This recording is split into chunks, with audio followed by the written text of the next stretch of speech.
Hello, I'm sorry for the disturbance. Hello, is my voice audible? Yes, ma'am. हाँ. Yes, ma'am. Hi Anil, how are you? Fine, ma'am. आप last class में नहीं थे? कहाँ No, गए ma'am. थे? मैं बिजी था मैडम मैरिज में। अच्छा, चलो। तो आज की जो हमारी incorporation of private limited company है, इसके अंदर हम 3 टॉपिक आज मेनली कवर करेंगे, जो हमारा 3 मतलब टॉपिक्स पे फोकस होगा।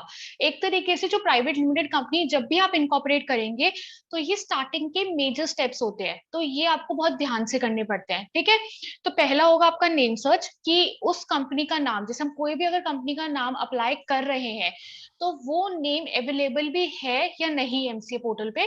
तो सबसे पहले हम ये चेक करेंगे कि नेम सर्च कैसे करते हैं। ठीक है, सेकंड हम एप्लीकेशन ऑफ नेम करेंगे। क्या हम नेम को अप्लाई करना सीखेंगे कि नेम को अप्लाई कैसे करते हैं। ठीक है, ऑन द आरओसी पोर्टल। मैंने आपको लास्ट क्लास में बताया था, मैं अगर आपको ब्रीफ दूं तो हमारे पास 2 ऑप्शंस होते हैं। या तो हम नेम इनकॉर्पोरेशन से पहले प्रीवियसली रिजर्व करवा लेते हैं bye paying a fee of ₹1000। हमें ₹1000 की फी पे करनी होती है, हमें एप्लीकेशन लगानी होती है नेम रिजर्वेशन की, and if we get the approval, हमारे को अगर नेम रिजर्वेशन मिल जाता है, then that name is available for 21 days। Okay, तो हम इसी प्रोसीजर के थ्रू जाएंगे। और एक आपके पास होता है कि आप ये ₹1000 की फीस ना पे करें, आप सीधा ही इनकॉर्पोरेशन पे चले जाओ और इनकॉर्पोरेशन के साथ साथ ही आप नेम अप्रूवल के लिए जाए। उसके अंदर आपकी शॉर्ट ₹1000 की फीस बचती है, बट उसके अंदर मेजर प्रॉब्लम क्या होती है कि अगर एट द एंड, ठीक है, अगर आपको नेम नहीं मिलता, गेटिंग इट, अगर आपको नेम नहीं मिलता तो आपकी जो स्टैम्प ड्यूटी गई, ठीक है, आपकी पैन टैन की जो फीस जाएगी इनकॉर्पोरेशन के टाइम पे, और ऊपर से जो आपकी मेहनत है फॉर्म्स बनाने की, जो भी आपकी मेहनत है वो सब वेस्ट हो जाती है। ठीक है, तो उसकी वजह से हम क्या प्रेफर करते हैं, हम ये प्रेफर करते हैं कि ₹1000 दे के हम पहले नेम अप्रूवल ले ले, जिससे कि फिर वो 21 डेज तक एप्लीकेबल होता है। फिर आप नेम के बाद आप मतलब इनकॉर्पोरेशन कर सकते हैं। ठीक है, अगर आप नेम का एप्लीकेशन नहीं भी करना चाहे, मतलब बेसिकली वो डिपेंड करता है, अगर आपका नेम बहुत ही ज्यादा यूनिक है, जो बिल्कुल ही नाम अवेलेबल नहीं है मिनिस्ट्री पे, तो आप मतलब ले सकते हैं कि आप बिना नेम का अप्लाई करें, आप डायरेक्ट इनकॉर्पोरेशन में चले जाए। ठीक है, मैं दोनों मेथड बता दूंगी कैसे होता है। और अगर आपको लगता है कि आपका नाम थोड़ा डाइसी है, अगर एक कॉमन वर्ड भी आ जाता है बीच में, तो आई प्रेफर कि आपको एक एप्लीकेशन लगा देनी चाहिए नेम अप्रूवल के लिए। ठीक है, बेसिकली जब हम नेम एप्लीकेशन लगाते हैं तो हमारे को चांसेस ज्यादा मिलते हैं, क्योंकि जब हम नेम एप्लीकेशन लगाते हैं ना, तो हमें एक टाइम पे 2 नेम्स अलाउड होते हैं कि हम 2 नेम डाल सकते हैं। उन दोनों में से या तो एक मिल जाएगा या दोनों ही रीसबमिशन में आ जाएंगे। गेटिंग इट, और रीसबमिशन भी फिर आपको 2 रीसबमिशन भी अलाउड होते हैं, सॉरी 1 रीसबमिशन भी अलाउड होता है आपको। तो इसका मतलब बेसिकली अगर हम टोटल देखें तो टोटल हमारे को 4 नेम्स अलाउड होते हैं।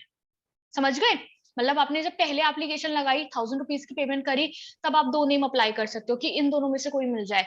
अगर दोनों में से कोई नहीं मिलता और रीसबमिशन आता है, फिर आप 2 न्यू नेम्स और अप्लाई कर सकते हो। तो बेसिकली हम ₹1000 में 4 नेम्स तक अप्लाई कर सकते हैं। गेटिंग इट, बट जब आप डायरेक्ट अगर आप इनकॉर्पोरेशन में जाते हो ना, तो आप एक बार में सिर्फ एक ही नेम अप्लाई कर सकते हो, 2 का ऑप्शन ही नहीं आता उसमें। मैडम जो आपने फर्स्टली बताया कि 1000 में 4 नेम अप्लाई कर सकते हैं।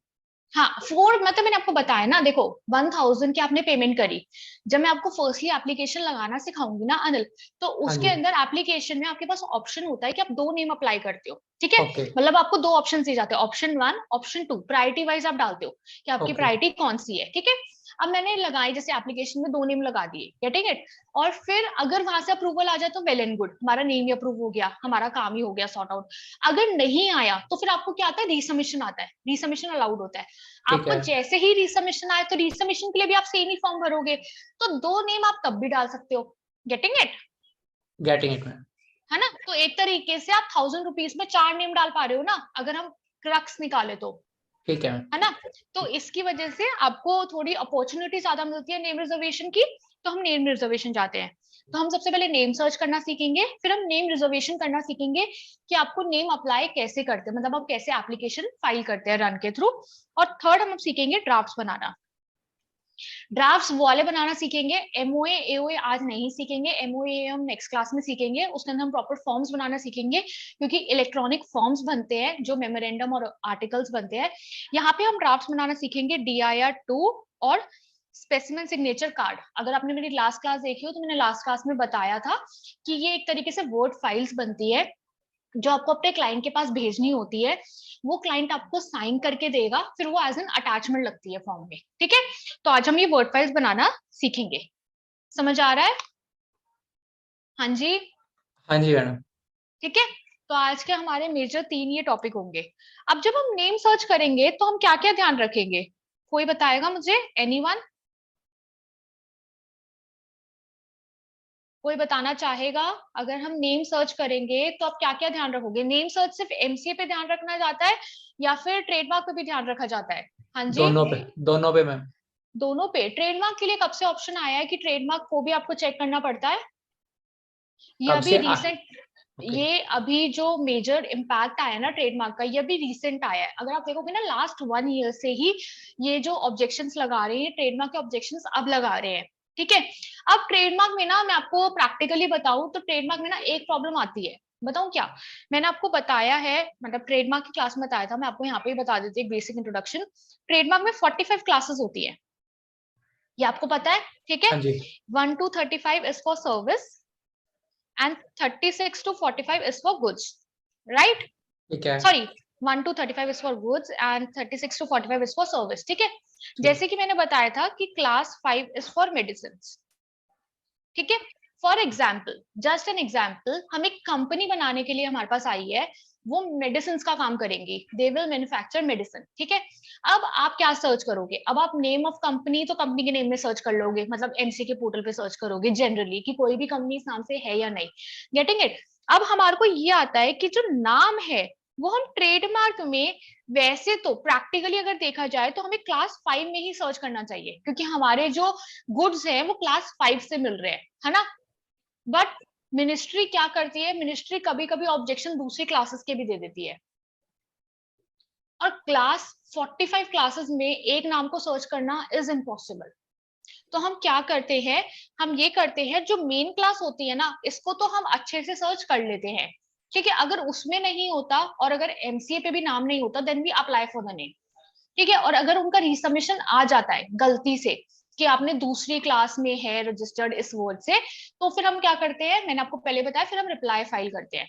जब हम रिसबमिशन करते हैं ना, हम सेम नाम डाल के हम रिप्लाई फाइल करते हैं कि प्लीज कंसिडर दिस नेम, क्योंकि जो हमारी कंपनी के ऑब्जेक्ट्स है वो उस क्लास में फॉल ही नहीं कर रहे हैं। समझ आ रहा है मैं क्या कह रही हूँ? है ना? तो इसका मतलब ये है कि जनरल ये नहीं है कि एक ही बार रिसबमिशन आए और आप बिल्कुल ही हाथ मतलब छोड़ दो कि ये तो नाम होगा ही नहीं। ठीक है, अगर आपको लगता है कि you can fight for it, तो हम अगर रिप्लाई भी लगाते हैं ना, तो मेरे खुद रिप्लाई लगाने के बाद अप्रोक्सीमेटली 3 या 4 नाम अप्रूव हुए हैं। ठीक है, तो it depends on your drafting and it depends on your filing. I will show you, एक रिप्लाई में आपको दिखा दूंगी कि इस टाइप का रिप्लाई आप ड्राफ्ट करके लगा सकते हो, एंड आई विल, मतलब जो उसकी वर्ड फाइल है ना, वो मैं नोट्स में भी डाल दूंगी, जिससे कि आपके फ्यूचर कम्युनिकेशंस में काम आ जाए अगर आपको कभी बनाना हो। ठीक है ना? हमारा तो मेल पर शेयर कर देना। ठीक है, मेल पे भी शेयर हो जाएगा। तो इसके थ्रू आपको, मतलब आप ऐसे कर सकते हो। ठीक है, तो जो आज हमारी क्लास का फर्स्ट टॉपिक है that is name search, right? तो लेट्स सपोज कि कोई भी एक कंपनी का नाम बताओ जो हम सर्च करना चाहो आप लोग। Anyone? वेलोसिटा। वेलोसिटा। Spelling?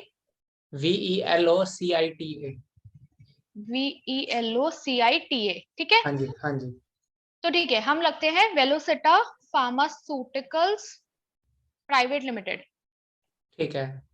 Okay, we are going with this name, we will search for this name, Velocita Pharmaceuticals Private Limited. So firstly we will go to the MCA website. Okay, फिर यहाँ पे एक यहाँ पे आता है चेक कंपनी नेम, आप यहाँ पे क्लिक करोगे। अच्छा एक चीज बताओ, अगर आप चाहो तो चेक कंपनी नेम के थ्रू भी कर सकते हो और मास्टर डाटा के थ्रू भी कर सकते हो, राइट? क्योंकि अगर देखो मास्टर डाटा में भी अगर मैं वेलोसिटा लिख देती हूँ और यहाँ पे सर्च करती हूँ, तो मोस्टली सारी कंपनीज का नाम आ ही रहा है, जो भी इस नाम से रजिस्टर्ड है, इस वर्ड से रजिस्टर्ड है, राइट? तो फिर हम चेक कंपनी नेम के थ्रू क्यों करें, मतलब कहाँ से प्रेफर करें? ये बताओ मुझे। क्योंकि मैंने बहुत से बच्चों को देखा है जो मेरे प्रीवियस बैच में रहे हैं, वो बताओ क्या करते हैं, वो मास्टर डाटा से डायरेक्ट चेक करते हैं। क्योंकि मास्टर डाटा से चेक करने का एक फायदा तो होता है कि आपको पता चल जाता है कि वो कंपनी कब बनी है, कंपनी के ऑब्जेक्ट्स क्या है, समझ रहे हो ना, मास्टर डाटा चेक कर लेते हो तो उससे ये फायदा तो रहता है। बट अगर मास्टर डाटा से ही चेक हो जाता तो मिनिस्ट्री स्पेशल ऑप्शन क्यों लाती चेक कंपनी नेम का, मुझे ये जानना है, मेरे को ये पॉइंट क्लियर करना है, बताओ। क्योंकि देखो सेम ही डाटा आ रहा है, जैसे ही मैंने वेलोसिटा सर्च किया यहाँ पे भी वही कंपनीज आ रही है बेसिकली। देखो अगर मैं मास्टर डाटा भी करके दिखाऊं आपको, सी वेलोसिटा, राइट, इसको देखो, इसको हमने यूं किया, देखो Velocita brand consultants, Velocita brand consultant private limited, Velocita car services, basically जो आपका डाटा है वो सेम ही डाटा आ रहा है, समझ रहे हो। हाँ जी। तो why should we prefer this service over that service, बताओ। देखो पूरा सेम है, there are mostly all the same names, तो क्यों हम प्रेफर करते हैं, बताइए, कोई तो बताओ। अनिल, पता नहीं मैम। कोई तो बताओ, एनीवन जिसने कंपनी यहाँ पे बनाई हो, प्रांशु, आयुषी, एनीवन। हाँ जी, क्यों प्रेफर करोगे, इसके अंदर सबसे मेजर नाम बताऊं क्यों है कि क्यों प्रेफर करते हैं। जो आपको मास्टर डाटा में कंपनी का नाम शो होता है ना, जो यहाँ पे शो होगा जब आप यहाँ पे सर्च करोगे, तो यहाँ पे उन कंपनी का नाम सर्च होगा जो ऑलरेडी इनकॉर्पोरेट हो चुकी है। Getting it. और जो नेम यहाँ पे अगर आप चेक करोगे तो यहाँ पे उन कंपनीज का भी नाम शो होगा जो अंडर इनकॉर्पोरेशन है बट जिन्होंने नेम ऑलरेडी अपना रिजर्व करवा रखा है, समझ रहे हो। यस मैम, यस मैंने मैम। कहा ना, जैसे मैंने आज एप्लीकेशन लगाई, मेरे पास कल अप्रूवल आ गया, तो that name is valid for 21 days, right, getting it. तो वो जो 21 डेज का टाइम पीरियड होगा ना, तो वो तो रिजर्व नाम है ना एक तरीके से, वो आपको तो नहीं मिलेगा क्योंकि वो उसको मिल चुका है ना। तो इसके लिए यहाँ पे आप सर्च करते हो, अगर वो रिजर्व्ड भी है तो भी आप अप्लाई नहीं कर सकते, तभी ये चेक कंपनी नेम की सर्विस लाई गई है rather than मास्टर डाटा, क्योंकि मास्टर डाटा में only those companies are shown which have already been incorporated, जो ऑलरेडी इनकॉर्पोरेट हो चुकी हैं। आया समझ। हाँ जी। ठीक है, तो हमारी कंपनी का क्या नाम था, वेलोसिटा फार्मास्यूटिकल्स प्राइवेट लिमिटेड, राइट। तो अगर आप देखो यहाँ पे, तो यहाँ पे वेलोसिटिका करके कोई कंपनी नहीं दिखाई दे रही। अगर हम जाए, ये सिर्फ हाँ फार्मा नहीं है ना, तो you can go for it as per MCA, ठीक है। Now we will search for the trademark, right. तो हम क्या करेंगे, हम ट्रेडमार्क सर्च करेंगे। अच्छा ये पता है कि ट्रेडमार्क की क्लास कैसे चेक होती है, नहीं पता, तो let's discuss that also. First आपने क्या किया, आपने आईपी इंडिया की साइट पे गए, IP India is for all the intellectual property work of Indian, ठीक है। इंडिया में जितना भी इंटेलेक्चुअल प्रॉपर्टी वर्क का होता है वो सारा इस साइट से होता है, चाहे आपका पेटेंट लगा लो, चाहे कॉपीराइट लगा लो, डिजाइन, ट्रेडमार्क, ज्योग्राफिकल इंडिकेशंस, कुछ भी अगर आईपी इंटेलेक्चुअल प्रॉपर्टी राइट से रिलेटेड है तो ये वेबसाइट है, ठीक है। यहाँ पे आप गए, यहाँ पे ट्रेडमार्क में गए, ट्रेडमार्क में रिलेटेड लिंक्स में क्लासिफिकेशन, ठीक है, आपने यहाँ पे क्लिक किया, इस पे आपका यस का ऑप्शन आया, ये आपका खुल गया, ठीक है, ये पोर्टल खुलेगा। यहाँ पे डिफरेंट टाइप्स ऑफ है, ये CGPTDM ऑलरेडी होता है, दिस इज फॉर इंडियन, ठीक है। अगर आपको किसी और कंट्री में सर्च करना है, क्योंकि ट्रेडमार्क आप किसी और कंट्री में भी फाइल कर सकते हो, ठीक है, तो अगर आपको किसी और कंट्री में भी ट्रेडमार्क फाइल करना है तो आपको तो पहले सर्च करना पड़ेगा कि कौन सी क्लास में वहां पे फॉल करेगा। तो here are four different countries, वो आप चेक कर लो कि आपको कौन सी कंट्री में करना है। फॉर एग्जाम्पल ये देखो, दिस इज फॉर न्यूजीलैंड लिखा हुआ है ना, दिख रहा है न्यूजीलैंड, है ना, ये आ गया। तो फिर ऐसे करके आप पहले सर्च कर लो, हमें इंडिया का ही सर्च करना है क्योंकि company would be incorporated in India, registered office India में ही होगा, ठीक है। तो हमें यहाँ पे क्या डालना है, मेडिसिन डाला मैंने क्योंकि फार्मा की कंपनी है, तो this would be dealing in medicine only. तो ये हमने मेडिसिन डाला, तो medicine is in the class 5, right. इससे हमें क्या पता चलता है कि हमें जो वर्ड सर्च करना है दैट इज वेलोसिटा, तो हमें कहाँ सर्च करना है, क्लास 5 में, राइट। ठीक है, समझ आ रहा है।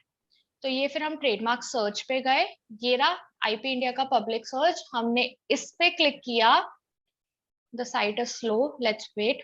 अच्छा एक चीज और बताओ, the company name was Velocita pharmaceuticals private limited, right?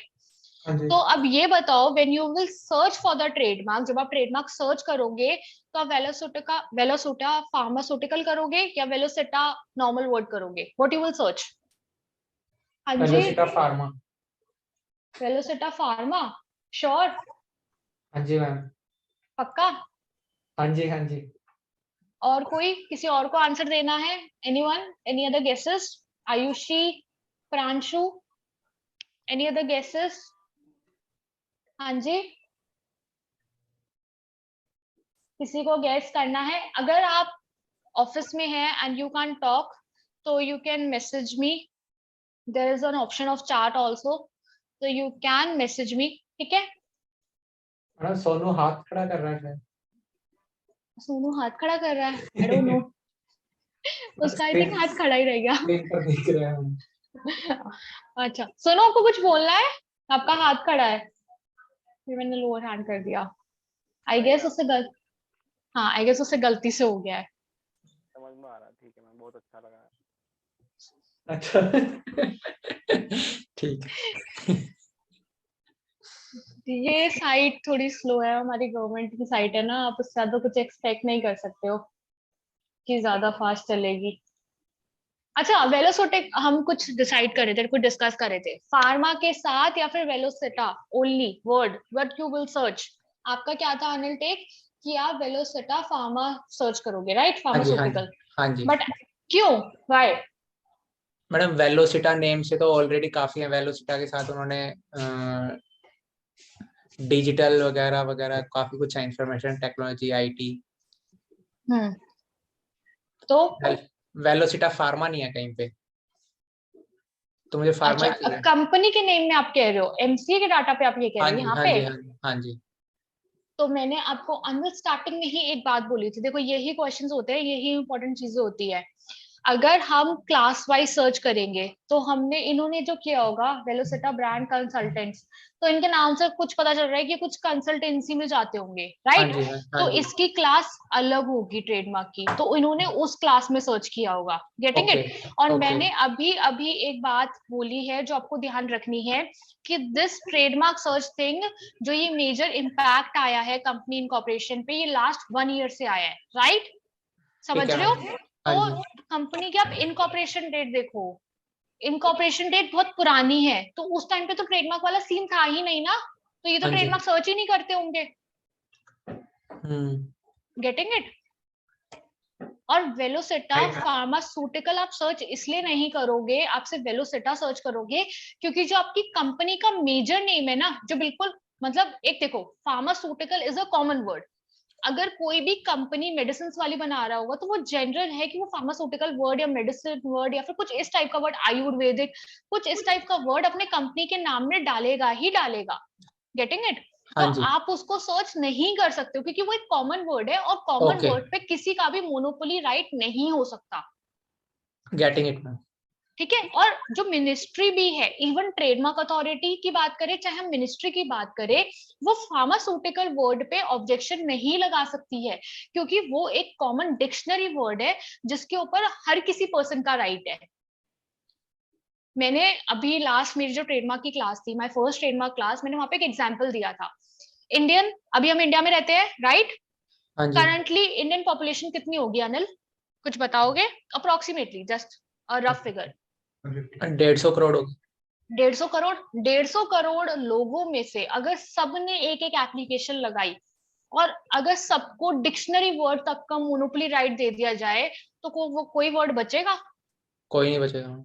कोई नहीं बचेगा ना। तो इसकी वजह से जो लॉ में लिखा हुआ है वो ये लिखा हुआ है कि जो कॉमन वर्ड्स होते हैं, dictionary word, for example black, black पे किसी का कॉपीराइट हो सकता है? किसी कोई ट्रेडमार्क करा सकता है ब्लैक पे? किसी को नहीं। मोनोपोली राइट हम दे सकते हैं? नहीं दे सकते ना। क्या मैं ब्लैक वर्ड यूज ही नहीं कर सकती? Getting it? हाँ जी। तो ऐसे ही फार्मास्यूटिकल वर्ड है, अगर कोई भी कंपनी होगी यार, देखो जो भी कंपनी हम बनाते हैं, वो कंपनी कोशिश करती है कि उसके नाम में, जो कंपनी का नेम हो, उससे ऑब्जेक्ट्स रिफ्लेक्ट करे कि हमारी कंपनी क्या काम करती है, तभी बेटर रहेगा, गेटिंग इट, जिससे कि इंसान को, सामने वाले इंसान को जब आपका नाम पता चले तो उससे पता लग जाए कि हाँ ये कंपनी इस जेनरे में है। जैसे कि आप ये देखो, वेलोसिटा कार सर्विसेज प्राइवेट लिमिटेड, इसके नाम से ही पता चल रहा है ना कि ये कार से रिलेटेड कुछ वर्क कंपनी होगी जो कार की सर्विसेज देती होगी, हाँ जी। है ना। तो ऐसे ही अगर हर एक मतलब फार्मास्यूटिकल कंपनी या हर एक कंपनी जो मेडिसिन में डील कर रही हो, तो वो तो अपने नाम में फार्मास्यूटिकल मेडिसिन ये तो लगाएगी, ठीक है। है ना। तो उसकी वजह से फार्मास्यूटिकल वर्ड पे तो किसी का कॉपीराइट या फिर आप मोनोपोली राइट तो हो ही नहीं सकता, नहीं हो सकता। तो इसकी वजह से फार्मास्यूटिकल वर्ड तो बिल्कुल ही बाहर है। जैसे प्राइवेट लिमिटेड है ना, प्राइवेट लिमिटेड एक कॉमन वर्ड है कि अगर एक प्राइवेट लिमिटेड कंपनी बन रही है तो उसके पीछे लिखना प्राइवेट लिमिटेड इज कंपलसरी, तो वो तो हर कंपनी में कॉमन रहेगा ही रहेगा। समझ आ रहा है। तो हमें किस पे ध्यान देना है, हमारे जो बिल्कुल अलग वर्ड है, जो मतलब डिक्शनरी वर्ड नहीं है एक तरीके से हम कहें तो, दैट इज वेलोसिटा, राइट। तो हम जो सर्च करेंगे वो हम वेलोसिटा सर्च करेंगे। समझ आ रहा है। ठीक है मैम। ठीक है। तो हमने यहाँ पे ये देखो, ये ट्रेडमार्क सर्च का खुल गया है ऑप्शन, ठीक है। यहाँ पे वर्ड मार्क, फोनेटिक और बिना कोड करके आता है, ठीक है। जो मेजर इंपॉर्टेंट होता है ना, जो मेरे हिसाब से मैं कहूंगी आपको, अगर आप कंपनी का नेम को लेके सर्च करें तो वर्ड मार्क को लेके सर्च करें। आप सबसे पहले कंटेन्स कर दे। देखो, स्टार्ट विद का मतलब ये होता है कि फॉर एग्जाम्पल किसी ने ट्रेडमार्क लगा रखा है अप्लाई करने के लिए, वेलोसिटा फार्मा, ये लगा लो वेलोसिटा फार्मा। तो अगर ये जो ट्रेडमार्क है, रुको मैं नोटपैड खोलती हूँ, उस पर समझते हैं कि ये कंटेन्स और स्टार्ट विद का मतलब क्या होता है। जैसे कि हमने वेलोसिटा फार्मा की बात कर रही हूँ मैं, ठीक है ना। तो अगर वेलोसिटा फार्मा उसने अप्लाई कर रखा है तो this trademark start from word Velocita, right.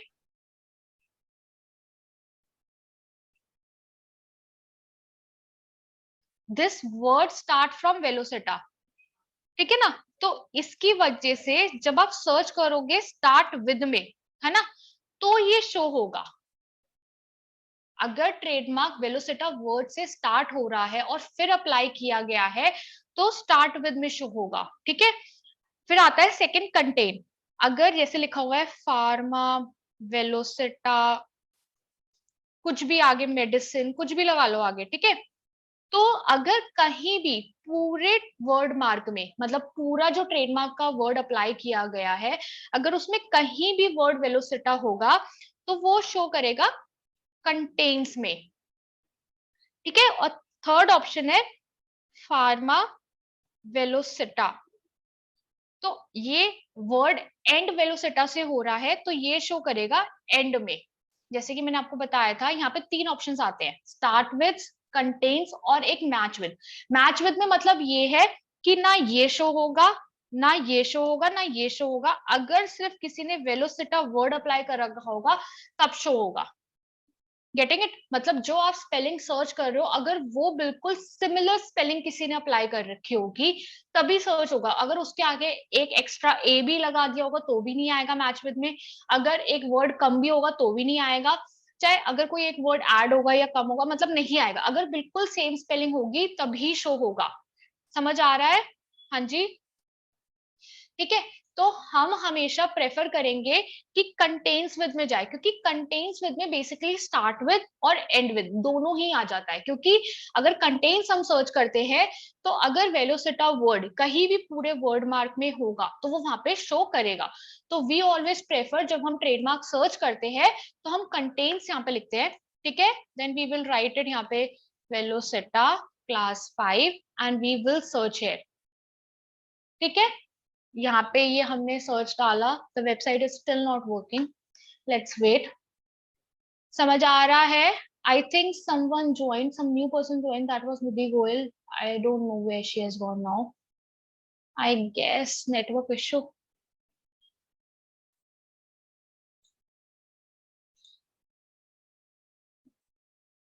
I guess there is a network issue right now. The website is loading. Let's wait for the website to load.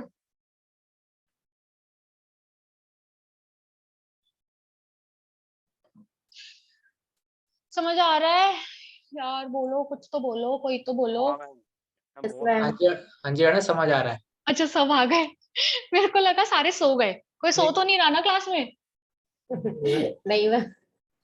नहीं, क्योंकि अचानक गायब हो गए थे ना, तो आई थॉट। अच्छा, किसी ने मेरी यहाँ पे प्रीवियसली क्लास ले रखी है? मतलब पहले कोई मेरी बैच ले रखा हो या रिकॉर्डेड देखा हो? एनीवन? हाँ किसी जी, ने देखा है? रिकॉर्डेड तो देखा ही है मैम। अच्छा, आपने रिकॉर्डेड लिया है? आपने आरओसी का लिया है रिकॉर्डेड, या हाँ कौन सा जी, लिया है? आरओसी का देखा था मैडम, मेरा मिस हो गया था तो मैंने रिकॉर्डेड देखा था। अच्छा, तो आपने आरओसी का रिकॉर्ड, तो फिर आरओसी अब फिर से कर रहे हैं आप? नहीं नहीं नहीं नहीं, ये अभी लाइव ही जो अभी 2 दिन पहले। अच्छा, ओके ओके ओके, फाइन। यार कोई डाउट हो तो प्लीज बीच क्लास में आप पूछ सकते हैं, जिससे कि आपके पॉइंट्स क्लियर हो। लाइव सेशन का तभी फायदा है, वरना रिकॉर्डेड भी देख लोगे तो भी समझ तो आ ही जाएगा। ठीक है ना? मैडम नेट नहीं चल रहा है, साइट नहीं चल रही है। साइट नहीं चल रही है? नेट नहीं चल रहा हो तो और सब कैसे चलता? साइट नहीं चल, देखो, the net is I think quite working, I guess the net is working. Site में इशू है, गवर्नमेंट साइट है ना, आप इससे ज्यादा कुछ एक्सपेक्ट करोगे? The site is not working. Let me try once more.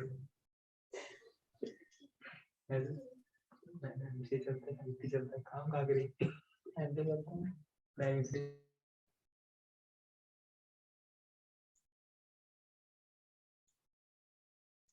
The site is not working. मैं आपको बाद में सर्च करके दिखाती हूँ या तो, क्योंकि साइट नहीं चल रही है इस टाइम पे। तो अगर आप पहले वहां सर्च करोगे और अगर वहां पे नहीं हुआ सिमिलर वर्ड, ठीक है? प्रांशु मदान, आपने हैंड रेज किया, आई डोंट नो व्हाई। ठीक है, फिर आपको मैंने सेकेंड क्लास में लॉगिन क्रिएट करना सिखाया था। You will log in it here. आप अपना लॉगिन करोगे। I have already shown you how to log in it. मैंने मतलब लॉगिन कैसे क्रिएट करते हैं।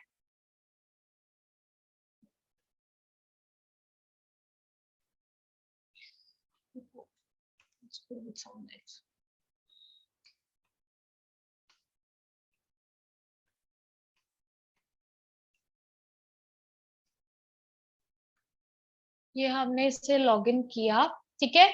लॉगिन करने के बाद आप एमसीए सर्विसेज में, कंपनी सर्विसेज में स्पाइस प्लस में आएंगे। ठीक है। You will click here. ठीक है, यहाँ पे ये एग्जिस्टिंग एप्लीकेशंस आती है, जो आप ऑलरेडी कंपनी बना चुके हो या फिर ऑलरेडी आपने अप्लाई कर रखा है, वो यहाँ पे सारी शो होंगी। ठीक है, अगर आपको न्यू एप्लीकेशन लगाना है तो आप यहाँ पे न्यू एप्लीकेशन पे जाओगे। ठीक है, फिर उसके बाद आता है फर्स्ट ऑप्शन भी आता है, टाइप ऑफ कंपनी। आपको कौन सी कंपनी अप्लाई करनी है। अब टाइप ऑफ कंपनी में अगर हम डिस्कस करें तो there are different types of companies. ठीक है, हाँ जी। First is producer company. What is producer company? Anyone? कोई बताएगा प्रोड्यूसर कंपनी क्या होती है?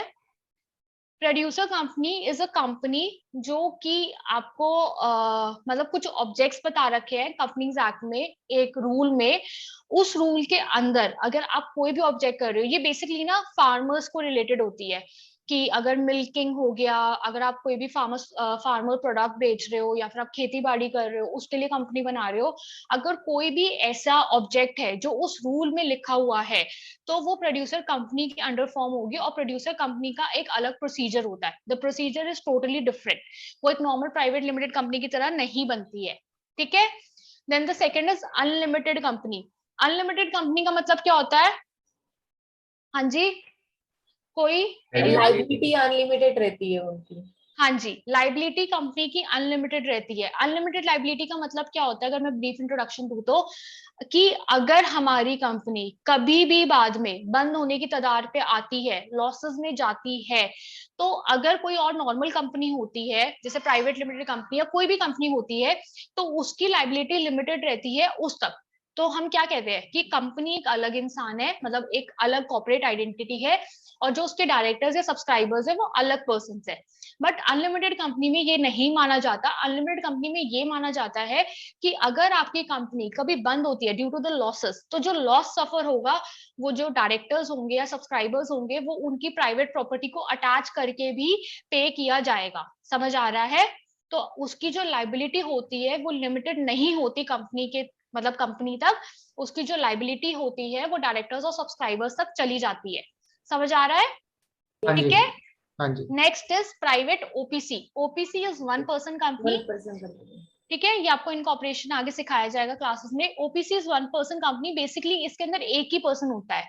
ये कॉन्सेप्ट इसलिए लाया गया था कि जो प्रोप्राइटर्स है ना, मतलब अगर आप देखोगे ना इंडिया में बेसिकली जो मेजर इम्पैक्ट है, जो मेजर अगर आप देखोगे कि एंटिटी जिसमें सबसे ज्यादा वर्क किया जाता है, that is proprietorship. Proprietorship mostly हर किसी की होती है। कोई पर्सन अगर अपना एक नॉर्मल बिजनेस भी कर रहा है तो वो प्रोप्राइटरशिप के अंडर कर रहा होता है। तो उस प्रोप्राइटरशिप को थोड़ा लीगलाइज्ड वे में लेकर आने के चक्कर में जो ये कंपनीज एक्ट में ये एक नया कॉन्सेप्ट लाया गया, दैट इज प्राइवेट ओपीसी। तो उनको ये कहा गया कि अगर आपको अपना ही अकेले का होल्ड रखना है, मतलब प्रोप्राइटर्स मोस्टली क्या कहते हैं कि हमारे को अपने अकेले का होल्ड रखना है, हमें किसी और को इन्वॉल्व नहीं करना अपने काम में। तो उसके अंदर ये कहा गया अगर आपको अपना ही होल्ड रखना है, अगर आपको ही डायरेक्टर बनना है और आपको ही सब्सक्राइबर बनना है, सब्सक्राइबर कौन होते हैं? जो कंपनी के शेयर्स हेल्ड करते हैं। अगर आपको अपने हाथ में कंट्रोल भी रखना है और अपने हाथ में डिसीजन मेकिंग पावर भी रखनी है, तो आप अकेले अपनी कंपनी बना लीजिए, that is private OPC, that is one person company, जिसके अंदर आप एक ही पर्सन एज अ डायरेक्टर और एक ही पर्सन एज अ मेंबर बन सकते हो। समझ आ रहा है? यस। हाँ हाँ जी। ठीक है। Next is IFSC company. IFSC company is which company? बताइए। Public company. It's a public company. IFSC company का काम क्या होता है? मैंने एक आपके लिए वो भी बनाया था for note something. IFSC company बताइए। हाँ जी। फाइनेंशियल से related. Right, the company that is included, जिनका बैंकिंग वगैरह का वर्क होता है एक तरीके से, वो आईएफएससी कंपनी में जाते हैं। ठीक है, समझ आ रहा है? यस। ठीक है। आ, आ, आ, आ.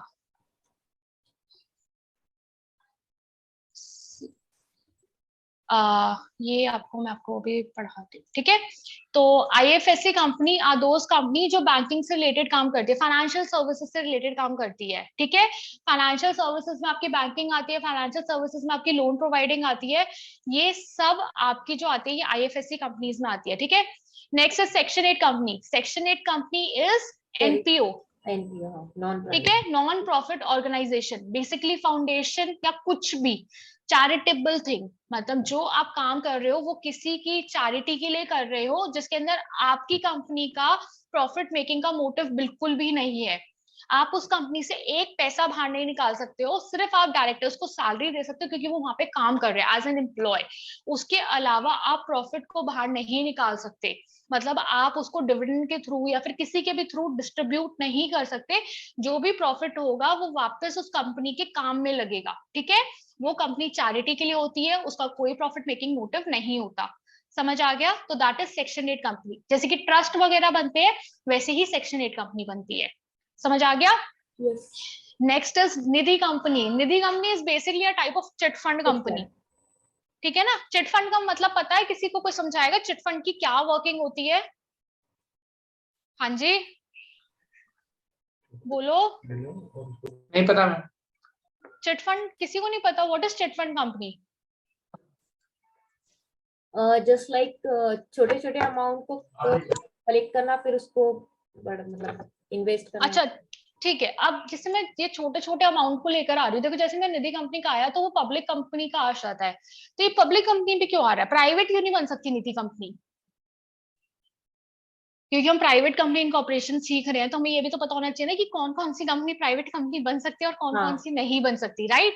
कि पता चले कोई कोई क्लाइंट आया आपके पास कि मेरे को निधि कंपनी बनवानी है, वो कह रहा है हम 2 डायरेक्टर्स हैं और 2 ही सब्सक्राइबर्स है, तो आप उसकी निधि कंपनी बना सकते हो? नहीं, ये नहीं बना सकते, क्योंकि वो एज अ पब्लिक कंपनी बनेगी, क्योंकि पब्लिक कंपनी में मिनिमम 7 सब्सक्राइबर्स चाहिए होते हैं, ये पता है ना? 3 डायरेक्टर्स एंड 7 सब्सक्राइबर्स, राइट? या राइट, ये तो कॉमन चीज है। तो Nidhi company, why a Nidhi company can not be incorporated as a private company? Can anyone tell me please? ये एक क्वेश्चन है, बताओ, बोलो बोलो। क्योंकि प्राइवेट कंपनी में मेंबर्स की लिमिट है 200 और पब्लिक कंपनी में लिमिट नहीं है। मेंबर्स की लिमिट है, इज दैट मैटर? ये मैटर करता है? शायद और कुछ? चलो एक पॉइंट मैटर करने के लिए, और कोई पॉइंट? मेजर पॉइंट क्या है इसका? देखो निधि कंपनी का मेजर काम क्या होता है कि लोगों से छोटा छोटा पैसा कलेक्ट करके फिर उसको अपने ही मेंबर्स के फायदे के लिए यूज करना, right? That is known as chit fund company. Basically आपको अगर मैं कहूँ शॉर्ट फॉर्म में, अगर समझाने के लिए, मैं प्रॉपर नहीं कह रही कि बिल्कुल एग्जैक्ट, छोटा मोटा अगर मैं कहूँ, कमेटी, कमेटी सुनी है हर किसी ने? कमेटी डलती है जिसके अंदर मेंबर से छोटा छोटा पैसा लिया जाता है और एक हाँ पॉइंट जी, के बाद हाँ उसे जी, हाँ जी, वापस किया जाता है, हाँ। राइट? डलती है ना कमेटी?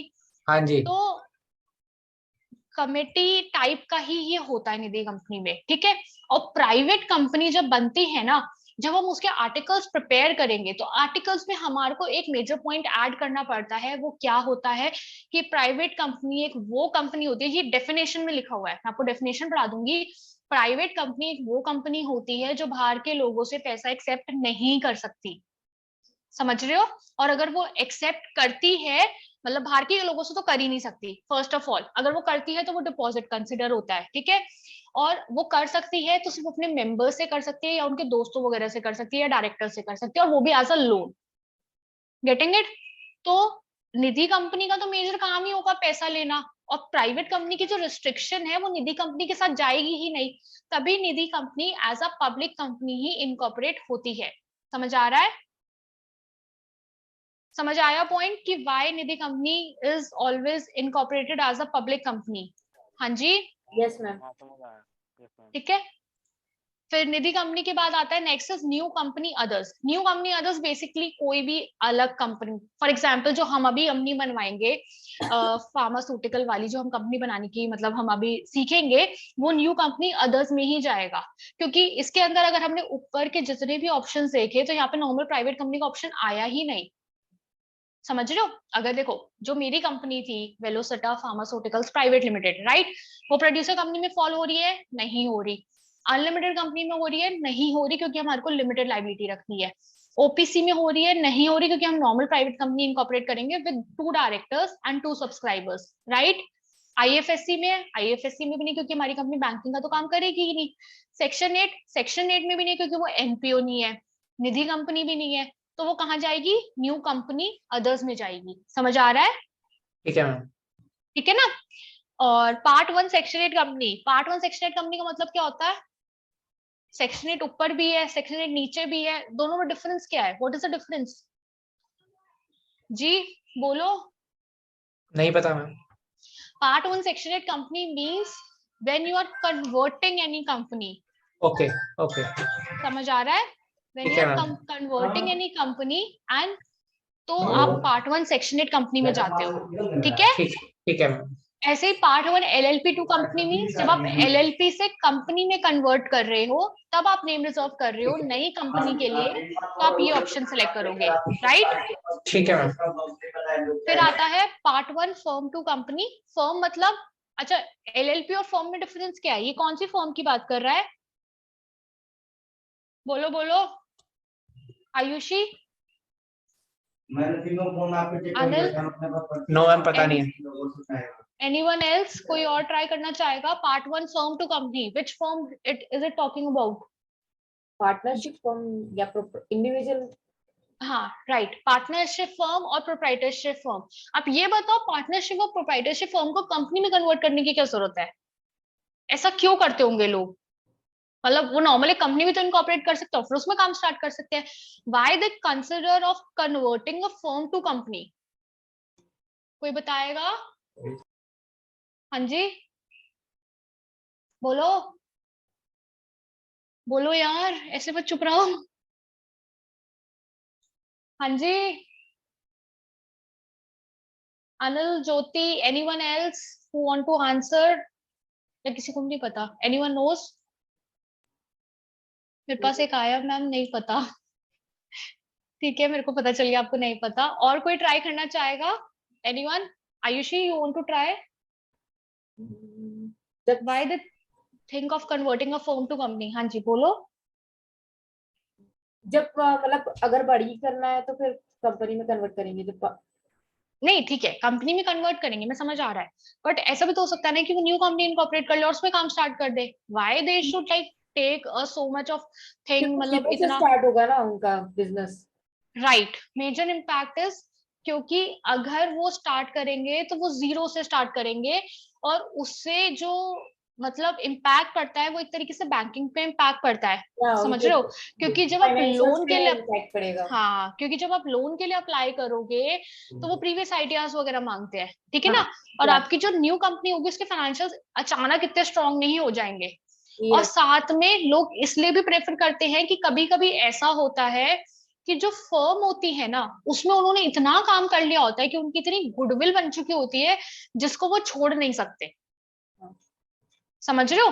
तो वो क्या करते हैं, उस फर्म को कंपनी में कन्वर्ट करते हैं। और कन्वर्जन का जो मेजर फायदा होता है वो यही होता है कि जो उस फर्म के फाइनेंशियल्स होंगे वो उस कंपनी में चले जाएंगे, as it is carry forward हो जाएंगे।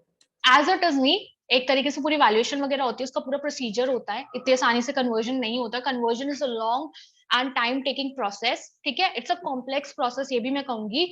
बट स्टिल एक फायदा यही होता है कि जो फर्म के फाइनेंशियल्स होते हैं वो कंपनी में चले जाते हैं, ठीक है, जितने भी उसके असेट है, जो फर्म के असेट है वो कंपनी के असेट बन जाते हैं। तो उस चक्कर में लोग फर्म टू कंपनी में जाते हैं, ठीक है। अब पार्ट 1 अदर्स, ये क्यों चूज होता होगा, अब ये और बता दो, ये बहुत इंपॉर्टेंट है। पार्ट 1 अदर्स, अब कुछ बचा है? हाँ, why if applying through name reservation, तो ये पार्ट 1 अदर्स क्यों ही सिलेक्ट होता होगा, जहां पे अभी लिखा हुआ है is not allowed to be selected right now, कि कब होता होगा ये सिलेक्ट, बोलो। अभी हम ये न्यू कंपनी पार्ट 1 अदर्स तब सिलेक्ट होता है जब आपको फॉर्मेशन ऑफ कंपनी चेंज करनी होती है। For example, if any person is carrying a business in a private company और अब उसे अपनी कंपनी के शेयर्स लिस्ट कराने हैं, वो सोच रहा है अपनी कंपनी का काम बढ़ाने के लिए, तो firstly it converts it into a public company, तभी वो उसको लिस्ट करवा सकता है। तो उसको कन्वर्जन के टाइम पे आपको यहाँ पे पार्ट 1 अदर सिलेक्ट करना होता है।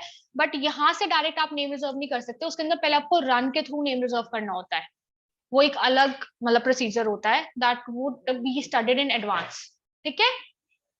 फिर आप यहाँ पे आए, टाइप ऑफ कंपनी आपने सिलेक्ट किया न्यू कंपनी अदर्स, क्योंकि हम नॉर्मल प्राइवेट कंपनी बना रहे हैं। Then class of company, private company, we are going to private company. Category of company, company limited by shares and company limited by guarantee. यार इसके लिए मैंने एक्सप्लेनेशन फर्स्ट क्लास में बहुत अच्छे से एक्सप्लेन किया था, तो प्लीज इसको अगर आपको समझना हो इस कॉन्सेप्ट को तो आप मेरी फर्स्ट क्लास देख लीजिएगा, उसके अंदर बहुत अच्छे से एक्सप्लेन हो रखा है, ठीक है।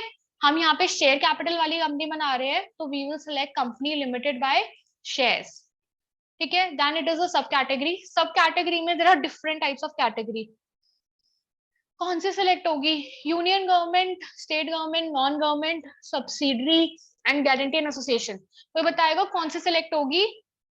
हाँ जी, non government company. Government, non government company, why not any other? Union government is for government company. Union government और स्टेट गवर्नमेंट में क्या डिफरेंस है? यूनियन में सेंटर की होगी, ठीक है, और स्टेट स्टेट की स्टेट होगी। स्टेट की होगी। तो स्टेट वाले में सेंट्रल बिल्कुल भी होल्ड नहीं कर सकती, या फिर यूनियन में स्टेट बिल्कुल भी होल्ड नहीं कर सकती? हाँ जी, क्राइटेरिया कैसे पता चलेगा कि सेंट्रल गवर्नमेंट की या स्टेट गवर्नमेंट की है? चलिए तो बता दिया, union is for central and it will be for state, कैसे पता चलेगा? क्राइटेरिया क्या है? क्या यूनियन में सेंट्रल गवर्नमेंट वाली कंपनी में स्टेट बिल्कुल भी होल्ड नहीं कर सकती, ये क्या क्राइटेरिया है? हाँ जी, बोलो बोलो यार, चुप क्यों हो जाते हो? मतलब नहीं आता वो भी बोलो, बताओ तो सही कुछ। एक और बच्चे का मैसेज आया, नहीं पता, ठीक है, थैंक यू, नहीं पता आपको, कोई नहीं, आपको बताया जाएगा, मैं यहाँ पे इसलिए हूँ। पर जिसको पता है, किसी को पता है या नहीं पता? किसी को भी नहीं पता? हाँ जी, आई थिंक कोई डिस्कस कर, no idea ma'am. No idea. देखो, यूनियन गवर्नमेंट और स्टेट गवर्नमेंट में ऐसा नहीं है कि सेंट्रल गवर्नमेंट वाली में स्टेट नहीं होल्ड कर सकती, state can hold the share capital, but जो मेजर क्राइटेरिया ये होता है 51% of paid up share capital, समझ आ रहा है? अगर 51% से ज्यादा सेंट्रल गवर्नमेंट ने होल्ड कर रखा है तो then it will go under union government company, ठीक है। और स्टेट में क्या है कि अगर 51% से ज्यादा किसी स्टेट गवर्नमेंट ने होल्ड कर रखा है या कंबाइंड किसी स्टेट ने होल्ड कर रखा है, फॉर एग्जांपल दिल्ली गवर्नमेंट और यूपी गवर्नमेंट दोनों ने मिलके भी अगर 51% शेयर होल्ड कर रखे हैं तो भी वो स्टेट गवर्नमेंट कंपनी में जाएगी। समझ आ रहा है? Non government company is those company जहां पे गवर्नमेंट का कहीं से कहीं तक कोई लिंक नहीं है, there is no link of the government, ठीक है। सब्सिडरी ऑफ कंपनी, ये तो नाम से ही पता चल रहा होगा कि कोई भी कंपनी बाहर बनी हुई है जिसका इनकॉर्पोरेशन बाहर हुआ है और वो यहाँ पे अगर अपनी सब्सिडरी बनाना चाहती है इंडिया में तो वो ये सिलेक्ट होगा। Guarantee and association company means जो कंपनीज गारंटी वगैरह देती हैं, ये भी कंपनी का काम होता है। कुछ कंपनीज गारंटी वगैरह देती है उसके लिए वो कोलैटरल रखती है, ठीक है, तो आप इसमें जाओगे। तो अभी हम नॉन गवर्नमेंट कंपनी में जाएंगे। फिर आता है main division of industrial activity of the company. इसके लिए मैंने आपके लिए नोट प्रिपेयर कर रखा है, that is this is not the code, this is requirements, this is not, I think which one it is, this is one.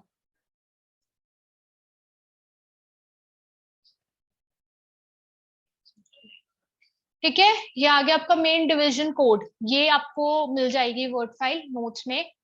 इसमें से आपको कोड ढूंढना पड़ता है कि कौन सा कोड आपकी कंपनी काम कर रही है, ठीक है। This is basis on the business your company is carrying, ठीक है। हमारी कंपनी क्या बिजनेस कैरी कर रही है? फार्मास्यूटिकल प्रोडक्ट्स, ठीक है। उसकी मैन्युफैक्चरिंग, हम ये मान के चल रहे हैं कि जो हमारी कंपनी काम करेगी वो काम करेगी मैन्युफैक्चरिंग ऑफ फार्मास्यूटिकल प्रोडक्ट्स, ठीक है। तो हम यहाँ पे देखेंगे कि कौन सा वाला हमारे में फॉल करेगा।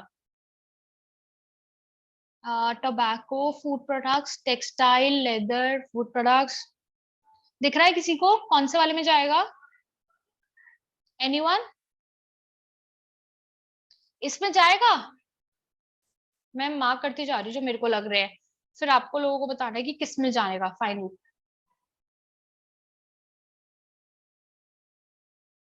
बोलो यार। हाँ जी,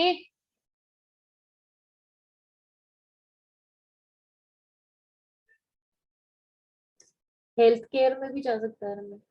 हेल्थ केयर वाला कौन सा पॉइंट बताना? और स्क्रॉल कीजिए, नीचे आया था अभी।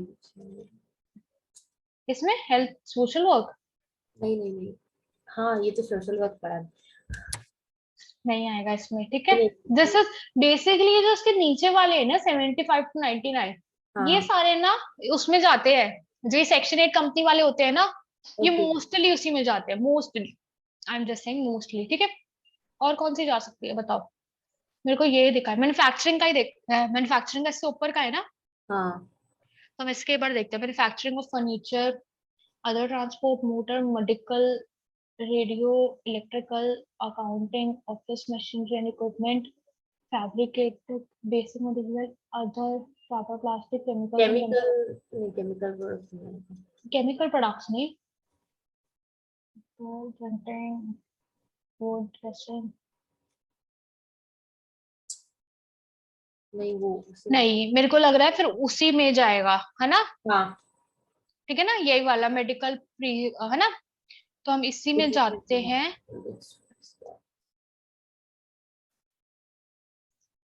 33, या फिर एक बार हम नई लिस्ट और चेक कर लेते हैं अगर कोई नई लिस्ट आई हो, क्योंकि ये अपडेट बहुत जल्दी होती है। अगर आपको नई लिस्ट चेक करनी हो तो what you will search, main division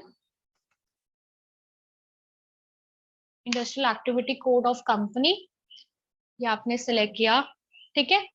इसके ऊपर आपने ये फर्स्ट लिंक है companies.in.com, आप इस पे क्लिक करोगे, आप नीचे आओगे, ये देखो ये आ गए।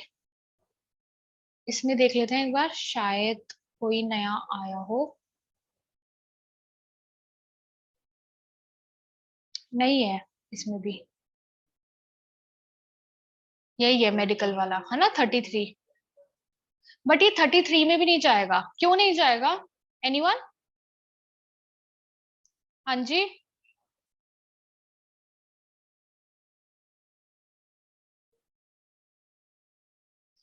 अच्छा ये बताओ ये 33 में जाएगा या नहीं जाएगा? ये तो मैंने वैसे आंसर दे ही दिया कि नहीं जाएगा, बट क्यों नहीं जाएगा? मैं जिसका नाम दे रही हूँ वो आंसर दे रहा है। आयुषी आप आंसर दोगे? Unmute yourself. इसमें इक्विपमेंट्स इंस्ट्रूमेंट्स है मेडिकल के, यहाँ पे दवाई वगैरह से रिलेटेड कुछ नहीं है। राइट, क्योंकि जो अगर आप मेन हेडिंग देख रहे हो that is manufacturing machinery and equipments, right, medicine से रिलेटेड कुछ नहीं है, तो इसके अंदर ये नहीं जाएगा। ठीक है ना? तो किस में जाएगा? नहीं जाएगा, ये तो पता चल गया। किस में जाएगा? ये इम्पोर्टेंट है, बताओ किस में जाएगा?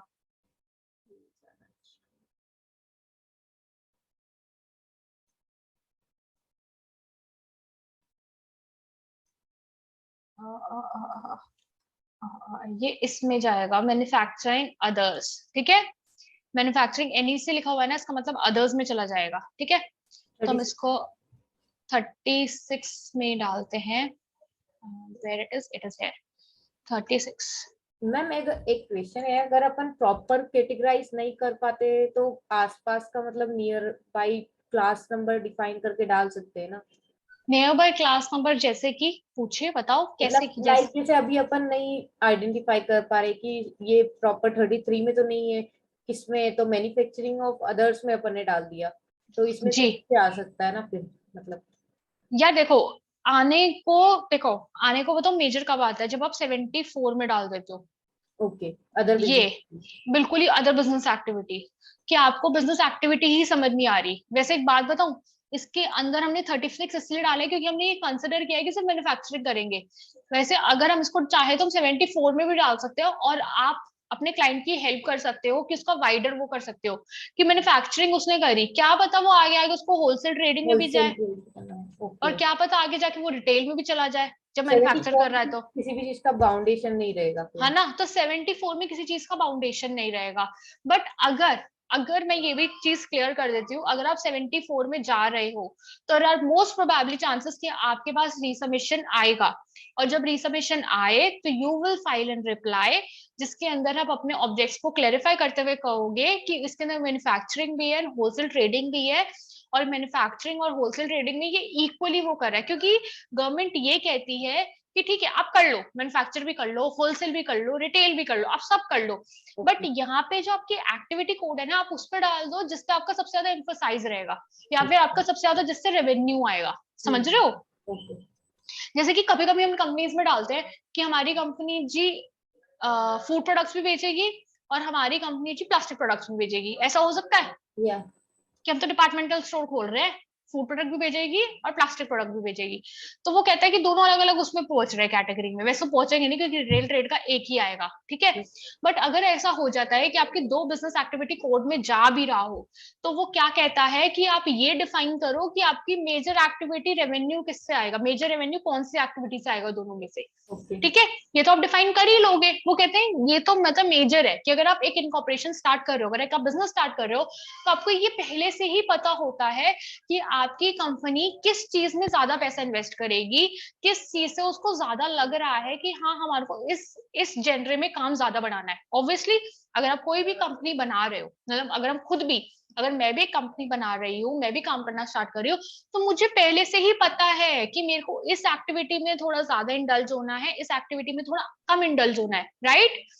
तो वो कह रहे हैं कि दोनों एक्टिविटीज में जिसमें आप ज्यादा इन्वेस्ट करो, जिससे आपको लगता है कि आपका फ्यूचर ज्यादा रेवेन्यू आएगा, आप उसका main division industrial activity code डालो। समझ आ रहा है?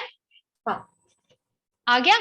Yes ma'am. ठीक है, तो यहाँ पे अगर हमने 74 डाला, फिर आता है main objects of the company. This is a major question जो मेरे को स्टूडेंट्स ने मोस्टली पूछा है, मैडम इसका ड्राफ्टिंग सिखाई जाएगी, मैडम ये सिखाई जाएगी, मैडम वो सिखाई जाएगी। ठीक है, ये एक मेजर क्वेश्चन है। देखो मैं आपको बताऊं तो कोई भी जो पर्सन होता है ना, कोई भी पर्सन मैं आपको बताऊं तो नो वन ड्राफ्ट ऑब्जेक्ट्स खुद, मतलब प्रॉपर ड्राफ्टिंग कोई भी खुद नहीं करता, एनीवन। ठीक है, हम उसके लिए क्या करते हैं, हमारा एक ही मेजर होता है कि हम पहले करते हैं गूगल सर्च, गूगल बाबा। ठीक है, हम 2-3 जगह से ऑब्जेक्ट्स उठाते हैं, जो जो पॉइंट्स हमें सुटेबल लगते हैं हम वो ऐड करते हैं, और जो पॉइंट्स हमें सुटेबल नहीं लगते वो डिलीट होते हैं। तो इस तरीके से वो ऑब्जेक्ट्स को कस्टमाइज वे में हम प्रेजेंट करते हैं। अब हम सर्च कैसे करेंगे ये, और देखो हमने लिखा मेन ऑब्जेक्ट्स ऑफ कौन सी थी, मेडिसिन कंपनी या फिर फार्मास्यूटिकल कंपनी। ठीक है, ये मैंने सर्च किया, ये आ गया व्हाट इज हैपनिंग। ठीक है, अब हम थोड़ा नीचे गए, जैसे कि मैंने ये इसका करा, ये मैंने इसका करा, और अगर कोई रीसेंट कंपनी है जिससे काम आपका मिलता है और वो एक वैसी कंपनी है, मतलब बड़ी कंपनी है, जैसे कि ये डॉक्टर रेड्डीज लेबोरेटरीज है, राइट, यहाँ पे एमओए डॉक्टर रेड्डीज लेबोरेटरीज का है। अगर आपकी कंपनी का काम इस वाली कंपनी से मैच करते हो तो आप इसके भी ऑब्जेक्ट्स डायरेक्ट उठा सकते हो, फिर तो आपको एडिटिंग करने की भी जरूरत नहीं है। बट अगर नहीं होता तो हमने जैसे 3 ऑब्जेक्ट्स खोल लिए। अब ये देखो,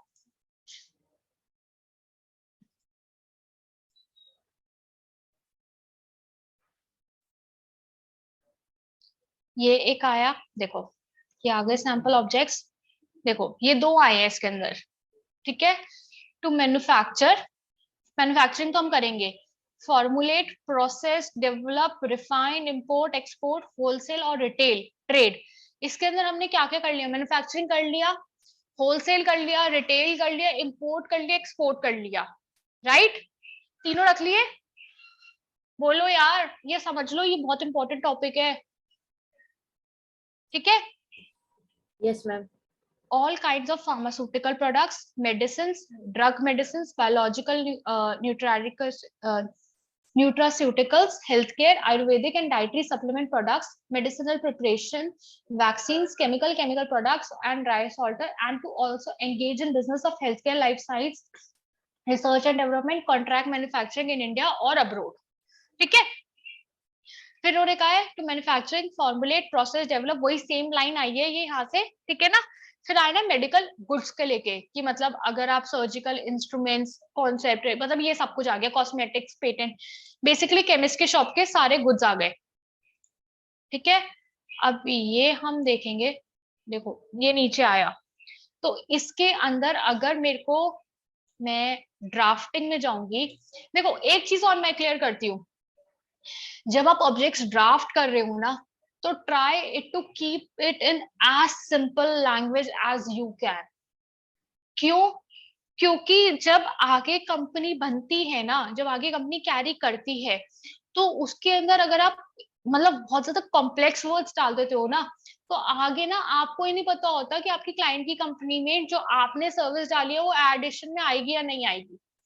तो कोशिश करो कि वाइडर स्कोप रखो और इजी वर्ड्स में रखो, जिससे कि आपके क्लाइंट को भी समझ आए, और आगे कहीं भी अगर आप ऑब्जेक्ट्स मेंशन कर रहे हो, चाहे बैंक में कर रहे हो, चाहे कहीं भी मेंशन कर रहे हो, तो आपको पता हो कि आपके कंपनी के ऑब्जेक्ट्स का क्या जेनरे है। समझ आ रहा है? कभी कभी मैंने बहुत जगह ऐसा देखा है कि लोग कंपनी बना देते हैं, उसके अंदर 3-3 पेज के ऑब्जेक्ट्स डाल देते हैं। अब 3-3 पेज के ऑब्जेक्ट्स में अगर आप देखो ना, तो हर किसी ऑब्जेक्ट का ना एक अलग लाइसेंस, अलग एक्ट में भी होता है। फॉर एग्जाम्पल, अगर मैं फार्मास्यूटिकल कंपनी बना रही हूँ तो मुझे ड्रग लाइसेंस लेना पड़ेगा। समझ आ रहा है? तो अगर आप ज्यादा वर्ड्स डाल देते हैं ना, तो ज्यादा अलग अलग एक्ट्स की आप कंप्लायंसेस को अट्रैक्ट कर रहे हैं। ये एक बहुत बड़ा, मतलब कहते हैं ना, बहुत बड़ी कमी हो जाती है जब आप ऑब्जेक्ट्स ड्राफ्ट करते हो। तो आपके ऑब्जेक्ट्स बहुत प्रिसाइज होने चाहिए, वाइडर स्कोप में होने चाहिए, मतलब wider scope in the sense कि जो काम कंपनी करेगी उसी का वाइडर स्कोप होना चाहिए, बहुत प्रिसाइज होना चाहिए, और बहुत सिंपल वर्ड्स यूज होने चाहिए। जरूरी नहीं है कि आपको इंजेक्शन, लिक्विड मेडिसिन ऐसे करके सब कुछ इक्वल, मतलब एक एक वर्ड लिखना है। समझ रहे हो? आप ये भी तो लिख सकते हो, to carry on the business of manufacturing, wholesale trading और retail trading of all the medical equipments. Equipments भी भाई अब सब कुछ आ गया, सिरिंज भी आ गई आपकी, आपका इंजेक्शन आ गए, आपकी वाटर बॉटल आ गए, ग्लूकोज, सब कुछ आ गया। जो मेडिकल इंस्ट्रूमेंट्स होते हैं, चाहे आपका वो कुछ भी लगा लो। Medical instruments means any instrument that is used in medical purposes, right? समझ आ रहा है यार? बोलो, ये थोड़ा इंपॉर्टेंट पॉइंट है, I want to emphasise on this, क्योंकि ऑब्जेक्ट्स अगर आपको ड्राफ्ट करने नहीं आए तो कंपनी नहीं बना पाओगे। एनीवन बोलो, समझ आ रहा है? जैसे कि मैं आपको दिखाती हूँ, जैसे जो हमने सर्च किए थे ऑब्जेक्ट्स, उसके अंदर कहाँ सर्च किया था हमने, ये रहा। जैसे हमने जो सर्च किया था उसके अंदर इन्होंने artificial limb, hospital requisites, proprietary medicine, veterinary medicine, मतलब इतना सब कुछ इन्होंने एक एक चीज को, कैप्सूल, सिरप, अगर ये नॉर्मल लिख देते, इंजेक्शन, ऑइंटमेंट, अगर ये नॉर्मल लिख देते कि मेडिसिनल ड्रग्स या मेडिसिन या फार्मास्यूटिकल प्रोडक्ट्स, तो बेसिकली ये सब तो उसमें आ ही जाएगा ना। यस, मेडिसिन ड्रग्स मतलब यार देखो, अगर इंजेक्शन भी लग रहा है, अगर सिरप भी बन रहा है, तो उसके अंदर कोई ना कोई ड्रग तो है ना, कोई ना कोई तो फॉर्मूला है ना, तभी तो वो सिरप बना है, राइट। तो अगर हम फार्मास्यूटिकल प्रोडक्ट, मेडिसिन, ड्रग, अगर हम ये वाले मेडिसिन, अगर हम ऐसे वाले जनरल वर्ड यूज कर देंगे, तो उसके अंदर ये जो छोटे छोटे वर्ड्स है ये तो इंक्लूड हो ही जाएंगे, है ना। और इनको बड़े वर्ड्स को यूज करने का फायदा ये होता है कि आपके ध्यान में ऐसा कोई वर्ड नहीं होता, जैसे कि हम लिख रहे हैं, हम टाइप कर रहे हैं, तो ऐसा जरूरी नहीं होता कि हमारे को सारे प्रोडक्ट्स याद आएंगे। अब मैं केमिस्ट की शॉप के सारे प्रोडक्ट ना लिख पाऊंगी यार, मुझे थोड़ा पता है कितने प्रोडक्ट्स हैं। तो इसकी वजह से जनरल वर्ड्स यूज करने का यही फायदा होता है कि उसका जेनरे बड़ा हो जाता है, इसकी वजह से बिना ज्यादा एक्सप्लेनेशन के सारे प्रोडक्ट्स कवर हो जाते हैं। समझ आ रहा है? बोलो। मुझे कभी कभी ऐसा लगता है जैसे मैं खुद को पढ़ा रही हूँ। Ma'am. Yes ma'am. Yes ma'am, thank you. कौन बोला ये यस मैम? एक तो मैं एक बार उनसे बात करता हूँ फिर क्या फायदा। ठीक है, तो आप कैसे बनाओगे ये अब दिखाती हूँ मैं। यहाँ पे लिखोगे objects to be carried out by the proposed company. हमने प्रपोज कंपनी क्यों लिखा है? क्योंकि कंपनी अभी बनी नहीं है, कंपनी अभी बनेगी, ठीक है। ये मैंने इसको ऐसे किया और यहाँ पे हमने पॉइंट्स लिखने स्टार्ट करे, तो क्या हो जाएगा? To carry on the business, अच्छा, इन इंडिया और एनीवेयर एल्स। इससे हमने क्या करा? हमने इंडिया को पूरा कवर कर लिया और एनीवेयर एल्स से हमने ज्योग्राफिकल को पूरा कवर कर लिया, आउट ऑफ इंडिया, ठीक है ना। तो इंपोर्ट एक्सपोर्ट वर्ड की मेरे को जरूरत नहीं है, समझ आ गया है ना। To carry on the business in India और anywhere else of manufacturing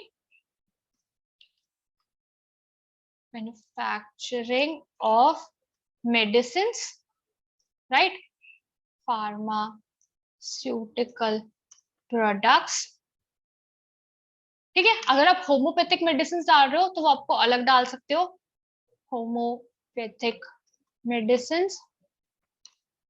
Ayurvedic medicine, जो बेसिक जेनरे है ना वो आप कवर कर लो, ठीक है। और एनी अदर फार्मास्यूटिकल प्रोडक्ट्स और इक्विपमेंट्स। इससे मैंने क्या क्या कवर कर लिया? क्या क्या कवर कर गई मैंने इन्हीं वर्ड से, बेसिक वर्ड से मैं क्या क्या कवर कर गई? एनीवन बताओगे? देखो मेडिसिन के साथ इक्विपमेंट्स भी बनाएंगे जितने भी। हाँ, इक्विपमेंट्स में अब चाहे आप कुछ भी लगा लो, चाहे आप इंजेक्शन लगा लो, कुछ भी लगा लो, मोस्टली सारी आपकी मेडिसिन हो गई। देखो हमने ज्योग्राफिकल भी कवर कर लिया, हमने ऑब्जेक्ट वाइज भी कवर कर लिया, ठीक है। बट हमारा भी क्या है, जो मेजर वर्क है वो मैन्युफैक्चरिंग का रिस्ट्रिक्ट है। तो अगर हमारे को होलसेल वगैरह भी डालना है तो हम नीचे एक और पॉइंट डाल देंगे, क्या? To carry on the business in India और एनीवेयर एल्स, ठीक है, ऑफ होलसेल और retail trading of the above mentioned products, या फिर of the above mentioned, या फिर आप ऐसे भी लिख सकते हो, देखो retail trading of the products mentioned या मैन्युफैक्चर्ड बाय द कंपनी। इसका मतलब ये कि जो कंपनी मैन्युफैक्चरिंग करेगी उसका होलसेल और रिटेल ट्रेड भी कर सकती है। समझ आ गया? यस हाँ मैम। जी, हाँ जी। था जेनरिक वर्ड यूज करने के चक्कर में हमें मतलब ज्यादा परमिशंस की जरूरत नहीं पड़ेगी? ये देखो, जो कंपनी मेडिसिन का काम कर रही है उसको ड्रग लाइसेंस तो लेना ही है। ओके। मैंने क्या किया है, देखो मैं जैसे कंपनी के इक्विपमेंट जेनरे से सबको बाहर नहीं गई हूँ, समझ रहे हो? हाँ अगर हाँ। आप कंपनी के जेनरे से बाहर जा रहे हो तो आप अलग अलग लाइसेंस को ट्रैक कर रहे हो, बट जब मैं फार्मास्यूटिकल कंपनी बना ही रही हूँ तो भाई ड्रग लाइसेंस तो लेना ही है, हाँ, चाहे मैं एक मेडिसिन बनाऊं चाहे मैं 2 मेडिसिन बनाऊं। इक्विपमेंट्स बनाने के लिए तो फिर अलग से यार परमिशन वो, चाहिए। हाँ, वो आपको पूछना पड़ेगा। ये मैं अभी मतलब मेरी एक तरीके से मतलब ये है कि आप चाहो तो मेडिसिन और इक्विपमेंट का ऐसे डाल सकते हो। अब वो आपको अपने क्लाइंट से पूछना पड़ेगा कि वो क्या क्या करेगा, ओके। ठीक है? और मेरा जो प्रोसीजर होता है, मैं आपको सही बताऊं, जो मेरा प्रोसीजर होता है ड्राफ्टिंग ऑफ ऑब्जेक्ट्स का, वो क्या होता है कि मैं क्लाइंट से ना मतलब जनरल ऑब्जेक्ट्स नहीं पूछती कि आप क्या काम करोगे, फिर वो कहता है कि मैडम मेडिसिन का काम करेंगे, समझ रहे हो? फिर वो ऐसे बोल देता है, फिर हमें समझ नहीं आता कि हम क्या क्या डाले। तो हम उसे क्या कहती हूँ, सर आप कुछ मत बताओ, आप सिर्फ लिस्ट भेज दो मुझे अगर पॉसिबल है तो, 5 या 6 प्रोडक्ट्स की जिसके अंदर आप काम करने की सोच रहे हो, समझ रहे हो? या तो वो सारी मेडिसिन के नाम लेगा तो उससे मेरे को क्या क्लियर हो जाएगा कि इक्विपमेंट्स में बिल्कुल भी नहीं जाना, या तो वो इक्विपमेंट्स के नाम भी डाल देगा। अगर वो इक्विपमेंट्स के नाम और मेडिसिन के नाम दोनों डाल रहा है तो मैं ऐसा बनाऊंगी, अगर वो सिर्फ मेडिसिन मेडिसिन के नाम डाल रहा है तो मेडिसिन का बनाऊंगी, ओके। समझ रहे हो? आप यस। उससे प्रोडक्ट्स का नाम लिखवा लो। ठीक है। ऐसी सर्विसेज का होता है, देखो जैसे कुछ लोग कहते हैं कि हम कंसल्टेंसी सर्विसेज देंगे, अब उन्होंने तो बोल दिया कंसल्टेंसी, अब हजारों टाइप की कंसल्टेंसी होती है, वो आप क्लाइंट को नहीं समझा सकते। वो इतना, अगर इतना वो उसको लीगल ऑब्जेक्ट्स या लीगल वर्ड्स के बारे में पता होता तो आपसे कंपनी बनवाने नहीं आता, वो आपके एडवाइस नहीं लेता। वो आपके एडवाइस इसीलिए ले रहा है क्योंकि उसको लीगल वर्ड्स इतने नहीं पता, उसको लीगैलिटी इतनी नहीं पता। तो अगर वो बोल रहा है आपसे कंसल्टेंसी का काम करूंगा, तो आप उससे क्या पूछोगे कि सर कौन सी कंसल्टेंसी दोगे, आप सर्विसेज लिख दो। उससे हमारे को हमारा जेनरे पता लग जाता है कि लीगल में जाना है, अकाउंटिंग में जाना है, रियल एस्टेट में जाना है, किस कंसल्टेंसी में जाना है। आगे समझ? यस। है ना? अगर देखो कोई रियल एस्टेट की कंसल्टेंसी दे रहा होगा तो वो ऑब्वियसली फिर चार्टर्ड अकाउंटेंट तो लिखेगा नहीं उसमें, ये जीएसटी रिटर्न तो लिखेगा नहीं, समझ रहे हो? और आपके क्लाइंट्स कुछ ऐसे भी होंगे जो लिख देंगे मैडम हम जीएसटी रिटर्न भरेंगे, इनकम टैक्स रिटर्न भरेंगे, हम लीगल काम करेंगे, बट इससे आपको क्या पता लगता है कि ये लीगल कंसल्टेंसी में जा रहा है, समझ आ रहा है? और कोई कोई ऐसे लिखता है, जैसे मेरे पास एक क्लाइंट था, उन्होंने कैसे लिखा था, मैडम हम ना रियल एस्टेट में मतलब प्रॉपर्टी को दिखाएंगे, प्रॉपर्टी को बेचेंगे और प्रॉपर्टी की कमीशन लेंगे, हम बेसिकली मिडिल मैन रहेंगे। तो उससे मुझे क्या पता चला कि ये रियल एस्टेट कंसल्टेंसी में जा रहा है, समझ आ गया? तो इस तरीके से आपको अगर प्रिसाइज ऑब्जेक्ट्स बनाने हैं तो इट्स बेटर कि आप उन्हें कहो कि ऑब्जेक्ट्स या सर्विसेज की आप लिस्ट दे दो, ठीक है? ओके। अब जैसे कि हमने ये ऑब्जेक्ट्स बना लिए, ड्राफ्ट कर लिए, फिर हम इसे क्या करेंगे, सेव एज, जहां पे भी आपको सेव करना है वहां पे एज अ पीडीएफ सेव करोगे। ये मैंने एज अ पीडीएफ सेव किया इसे, ये मेरा एज अ पीडीएफ सेव हो गया, ठीक है? बैक टू द नेम, कहाँ जहां हम नेम अप्लाई कर रहे थे कंपनी का, कहाँ कर रहे थे, यहाँ, हाँ, आई थिंक ये लॉग आउट हो चुका होगा, तो इसको एक बार साइन आउट करके फिर से साइन इन कर लेते हैं क्योंकि सेशन एक्सपायर्ड हो जाता है, तो हम एक बार फिर से कर लेते हैं।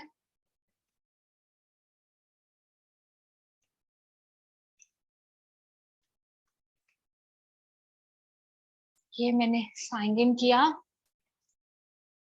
ये मैंने स्पाइस प्लस किया, न्यू एप्लीकेशन, क्योंकि एग्जिस्टिंग में नहीं आएगा क्योंकि अभी तक एप्लीकेशन नहीं लगी थी, राइट?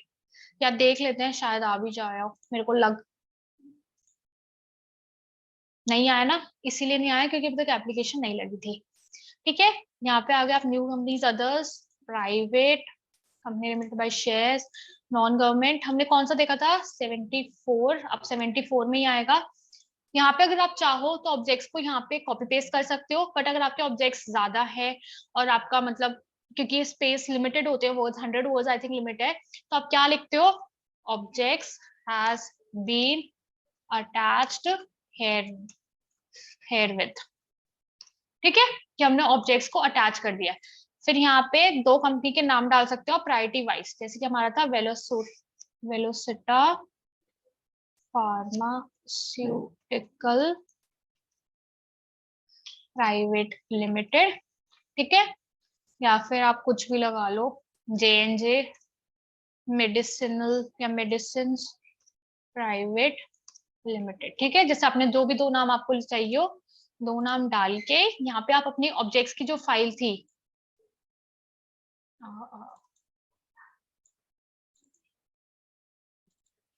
ये जो ऑब्जेक्ट्स की फाइल थी यहाँ पे ये अटैच करोगे, ठीक है। फिर सबसे पहले auto check. Auto check basically क्या होता है, ये प्रीलिमिनरी चेक कर देता है। प्रीलिमिनरी चेक मतलब कि अगर आप बिल्कुल ही सिमिलर नाम डाल रहे हो, रिलायंस इंडस्ट्रीज डाल देते हो, तो वो तो ऑटो चेक नहीं बता देगा जी यार इतना तो सर्च कर लेते। वो एक बेसिकली ऑटो चेक ऐसा होता है कि जो बिल्कुल ही सिमिलर नाम डाल रहे हो तो यहाँ पे एरर दिखा देता है, ठीक है। फिर आप सेव करोगे डाटा को, फिर आप यहाँ पे सबमिट करोगे। अब देखो सबमिट करते ही मैंने जो स्टार्टिंग में दो ऑप्शंस बताए थे, या तो आप सबसे पहले नेम रिजर्वेशन पे जाते हो या प्रोसीड फॉर इनकॉर्पोरेशन, दोनों ऑप्शन आ रहे हैं ना, कि आप नेम रिजर्व ना करते हो डायरेक्ट प्रोसीड फॉर इनकॉर्पोरेशन करो। अगर आप डायरेक्ट प्रोसीड फॉर इनकॉर्पोरेशन करते हो तो स्पाइस पार्ट बी खुल जाता है। ये जब हम पब्लिक कंपनी बनाएंगे ना तब मैं आपको ये दिखा दूंगी, अभी हम प्राइवेट कंपनी में ऐसे देख लेते हैं। यहाँ पे आप सबमिट फॉर नेम रिजर्वेशन किया, ये मैंने क्लिक किया,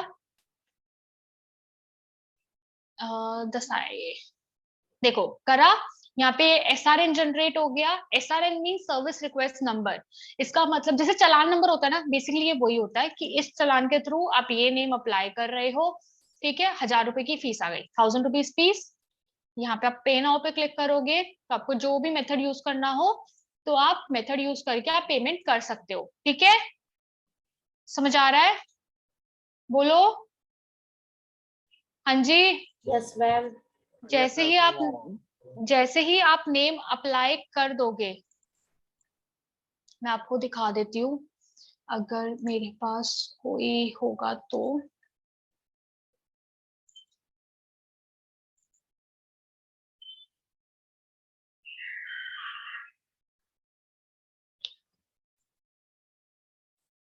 जैसे ही आप नेम अप्लाई कर दोगे और आपका अगर नेम अप्रूवल हो जाता है तो आपको ऐसा नेम अप्रूवल लेटर आएगा।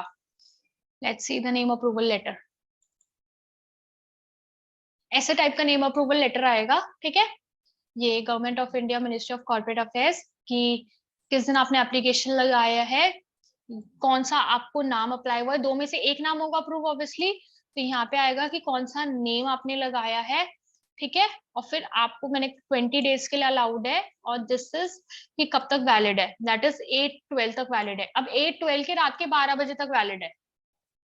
ये कंफ्यूजन किसी किसी को रहती है कि 8/12 का मतलब 7 तारीख तक या 8 तारीख तक, तो 8 तारीख के रात को 12 बजे तक ये नेम वैलिड है, ठीक है। और इस टाइम के अंदर अंदर आपको करना है, समझ आ गया, ओके। तो इस टाइप का आपका नेम अप्रूवल लेटर आएगा।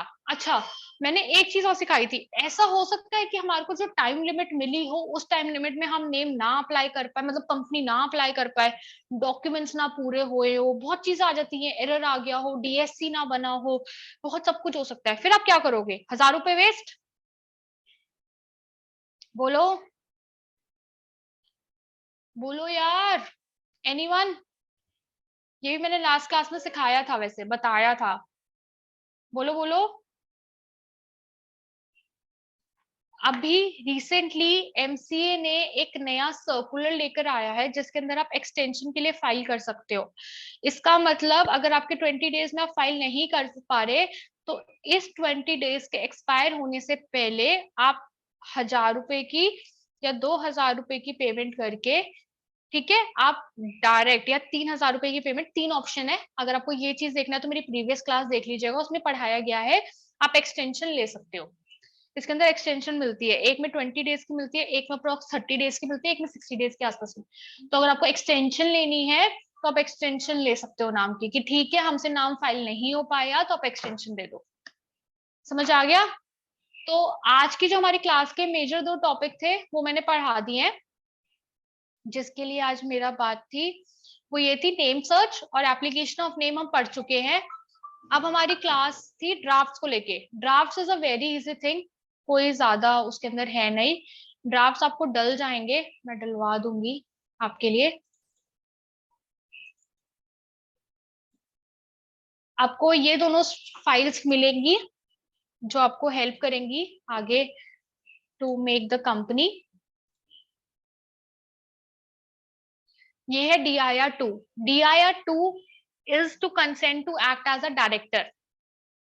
ठीक है, अच्छा चलो एक क्वेश्चन का आंसर दो। Anil, can you talk? Can you unmute yourself? Anil, Pranshu, Ayushi, anyone can unmute? हाँ जी। Yes ma'am. हाँ, तो Ayushi, I have a question for you, just simple question. जो ये DIR2 है, मैंने प्रीवियस क्लास में ना एक पॉइंट क्लियर किया था कि directors and subscribers are two different persons, right? ये तो आपको पता होगा। हाँ। ठीक है, तो DIR2 is given by the directors और सब्सक्राइबर्स। कौन देता है, या फिर दोनों देते हैं? डायरेक्टर। डायरेक्टर। तो अगर डायरेक्टर सब्सक्राइबर नहीं है, समझ रहे हो, जैसे कि एक पर्सन है mister A, he would be the only director of the company, उसके पास कोई भी शेयर नहीं होंगे कंपनी के। एक बंदे ने अब ज्वाइन किया है, मोहित ने। हाँ, तो उसके पास कोई भी कंपनी के शेयर्स नहीं होंगे, तो वो कंसेंट देगा या नहीं देगा? देगा। देगा या नहीं देगा? हाँ जी, देगा। देगा, राइट। तो एनी पर्सन, चाहे वो डायरेक्टर बन रहा हो कंपनी का, तो उसे ये कंसेंट देनी है। ठीक है, तो प्राइवेट कंपनी की जो मिनिमम रिक्वायरमेंट्स है, that is minimum 2 directors are required to incorporate a company. तो दोनों डायरेक्टर्स को, जो भी पर्सन अप्लाई कर रहे हैं, उनको यहाँ पे कंसेंट देनी पड़ेगी इस फॉर्मेट में। ठीक है, ये फॉर्मेट आपको मिल जाएगा। ठीक है, फिर आता है 2, name of the propose company. अच्छा ये बताओ, ये एक बहुत इंपॉर्टेंट पॉइंट है, इसका आंसर आप लोग मुझे दे रहे हो। यहाँ पे आ रहा है name of the propose company. ठीक है, चलो नेम अप्रूवल के टाइम पे, तो अगर नेम अप्रूवल वाला टाइम होगा तो आपको पता है कि नेम अप्रूवल के टाइम पे तो आपको पता है कि क्या कंपनी का नाम होगा, प्रपोज कंपनी का क्या नाम होगा, राइट? बट जब आप प्रोसीड फॉर इनकॉर्पोरेशन कर रहे हो, तब तो आपको पता नहीं कि क्या कंपनी का नाम होगा, तो आप क्या डालोगे कंपनी का नाम, दो कंपनी में से? जो फर्स्ट प्रायोरिटी पे है, फर्स्ट नेम लिखा है। मैं फिर से रिपीट कर रही हूँ क्वेश्चन। अगर हम रन अप्लाई कर रहे हैं, तो रन में तो हमारे को पता है कि अगर हम नेम अप्लाई कर रहे हैं कि हमारी कंपनी का नाम क्या होगा, क्योंकि नेम ऑलरेडी रिजर्व हो रखा है। ठीक है, अगर हम डायरेक्ट प्रोसीड फॉर इनकॉर्पोरेशन में जा रहे हैं, तो हम दोनों में से किस कंपनी का नाम डालेंगे? दो अलाउड होते हैं ना? हाँ, तो दो नेम में जिसमें अपन ऐसा है ना, फर्स्ट पे जो नाम लिखा है वो हमारी फर्स्ट प्रायोरिटी है, अगर अप्रूव होगा, नहीं तो सेकंड होगा, अवेलेबल नहीं होगा तो। अच्छा, चलो ठीक है, मेरे को आयुषी का आंसर मिल गया। Any other answer? और किसी का आंसर? हाँ जी, अनिल, प्रांशु, आयुषी, आप अनम्यूट करें अपने आप को please. Are you sure about this? कुछ भूल रहे हो आप? हाँ जी। हेलो। हाँ जी प्रांशु। आई डोंट नो ये हेलो करके कहाँ है। हाँ बोलो आयुषी, आर यू श्योर आप कुछ भूल ही रहे हो? हाँ। हेलो हाँ जी प्रांशु बोलिए। मैम, ये पूछ रहा था, आप कह रहे थे ना कि 1000 की फीस पे करके टाइम लिमिट पे नहीं करा, तो हम वैसे ही 60 डेज के लिए पहले ही भर देंगे पेमेंट, कि नहीं ऐसा कुछ नहीं है? यार देखो, 60,000 के लिए पेमेंट करने पे 3,000 रुपीज आपकी ज्यादा फीस जाती है। ठीक है, हाँ। और 3,000 मीन्स आपकी कॉस्ट बढ़ रही है इनकॉर्पोरेशन की। और अगर आप ओके 3,000 की ओके इनकॉर्पोरेशन की कॉस्ट लगा के बताओगे, तो क्लाइंट आएगा ही नहीं, क्योंकि उसको सस्ते में कहीं ओके और मिल जाएगा। Okay okay okay okay okay. समझ आ रहा है प्रांशु? हाँ हाँ कॉस्ट जी, हाँ जी, हाँ जी। अफेक्ट करेगी, है ना? ठीक है, ठीक है। ठीक है, एक और बताओ, जो हमने पेमेंट है कहीं से भी कर सकते हैं कि उनके अकाउंट से ही करवाएं, जो नहीं कहीं डायरेक्टर से है भी आप उन... अपने अकाउंट में मंगवा लो, आप अपने अकाउंट से करते हो। या देखो, जो लॉगिन आईडी क्रिएट होगी प्रांशु, अगर मेरी लास्ट हाँ क्लास आपने देखी हो, तो मैंने उसके अंदर क्या हाँ बताया था, लॉगिन आईडी कोई भी क्रिएट कर सकता है। आप अपनी हाँ, वो लॉगिन तो आईडी से फाइल करोगे, तो फिर आप अपने ओके अकाउंट ओके से कर दो, उससे कोई मैटर नहीं करता। ठीक है, ओके ओके ओके ओके, ठीक है ठीक है ठीक है, थैंक यू। अच्छा चलो इसका आंसर बताओ फिर। आयुषी, आप कुछ याद करने की कोशिश करो, आप कोई पॉइंट भूल रहे हो, ये एक ट्रिकी क्वेश्चन है। एक बार क्वेश्चन वापस रिपीट करो आप। मैंने क्वेश्चन ये कहा कि अगर हम रन अप्लाई करेंगे, यार क्लास पे ना ध्यान होना चाहिए, अगर हम रन अप्लाई करते हैं तो रन में तो हमारे को नेम रिजर्व हो जाएगा हमारा, यस ठीक है। बट अगर हम रन अप्लाई नहीं कर रहे और अगर हम डायरेक्ट इनकॉर्पोरेशन पे जा रहे हैं, प्रोसीड फॉर इनकॉर्पोरेशन पे थे, तो आप दोनों में से कौन सा नाम लोगे? समझ आ रहा है? एक ही। रन में देखो, दो नेम हमने अप्लाई करे, इसमें से हमारे को एक की अप्रूवल मिल गई, तो हमें श्योर है कि इसी नेम को अप्लाई करके आप इनकॉर्पोरेशन पे जाओगे, राइट? ठीक है। अब जब हम प्रोसीड फॉर इनकॉर्पोरेशन वाला अगर डायरेक्ट पॉइंट यूज करते हैं, जिसके अंदर प्रोसीड फॉर इनकॉर्पोरेशन था और हम 1000 रुपए की फीस नहीं भरते हैं, तो हम दो नाम अप्लाई करेंगे, है ना। अब इन दोनों में से कौन से नाम को आप यहाँ पे डालोगे? प्रपोज्ड। पहले हम चेक करेंगे कि जो हम नाम अप्लाई कर रहे हैं वो अवेलेबल भी है या नहीं है, तो अच्छा, अवेलेबल होगा वही नाम फिर अप्लाई मतलब लिखेंगे ना। अच्छा। अब मैं बताऊं, हाँ may I answer? Yes the answer is wrong. आप बता दो। ये बहुत ट्रिकी क्वेश्चन था, अगर आपको याद हो, हम थोड़ा स्टार्टिंग ऑफ द क्लास में जाते हैं। स्टार्टिंग ऑफ द क्लास में मैंने आपको एक पॉइंट पहले ही क्लियर किया था कि हम रन में तो दो नाम अप्लाई कर सकते हैं एक टाइम पे, पर जब आप प्रोसीड फॉर इनकॉर्पोरेशन पे जाओगे तो सिर्फ आप एक ही नाम के साथ जा सकते हो। ये मैंने starting of the class clear किया था कि हाँ जब आप प्रोसीड फॉर इनकॉर्पोरेशन के लिए जाओगे तो आप एक ही नाम के साथ जा सकते हो। फिर मैंने क्या कहा था, अगर वो नाम अप्रूव ना हुआ तो फिर आपकी स्टैम्प ड्यूटी, पैन टैन सब कुछ वेस्ट हो जाएगा, तो कहा था ना। हाँ तो वो एक ही नाम का, अब समझ आ रहा है कि वो एक ही नाम का क्यों बोला था मैंने? आ गया समझ? यस क्योंकि यार अगर आप प्रोसीड फॉर, आप डायरेक्ट इनकॉर्पोरेशन पे जा रहे हो, आपको डॉक्यूमेंट्स साइन करके देने हैं, आपको डॉक्यूमेंट्स बनाने हैं, आपको एमओए बनाना है। अब एमओए में भी तो एक ही कंपनी का नाम डलेगा ना, हाँ समझ रहे हो ना, दो कंपनी का नाम तो ना डाल सकते, फिर आप एमओए एडिट कैसे करोगे बाद में जब कंपनी अप्रूव होगी तो? Yes getting it? तभी प्रोसीड फॉर इनकॉर्पोरेशन में आप एक ही कंपनी के नाम के थ्रू जा सकते हो। This was a tricky question. Okay, okay समझ आ गया? तो Yes. क्लास को प्लीज ध्यान से सुना करें, एक एक बात को, क्योंकि हर एक बात में कुछ ना कुछ इंपॉर्टेंट होता है। यस मैम ठीक है, तो फिर हमने वो ऑब्जेक्ट्स करके हम प्रोसीड फॉर इनकॉर्पोरेशन के लिए जाएंगे। अगर देखो यहाँ पे अप्रूव नेम होगा तो अप्रूव नेम लिखा जाएगा, अगर नेम अप्रूव नहीं है प्रोसीड फॉर इनकॉर्पोरेशन में, तो जो एक नाम के थ्रू आप जा रहे हो एक नाम के साथ, तो यहाँ पे वो जाएगा। ठीक है, जैसे मैंने लिख दिया वेलोसिटा में फार्मा स्यूटिकल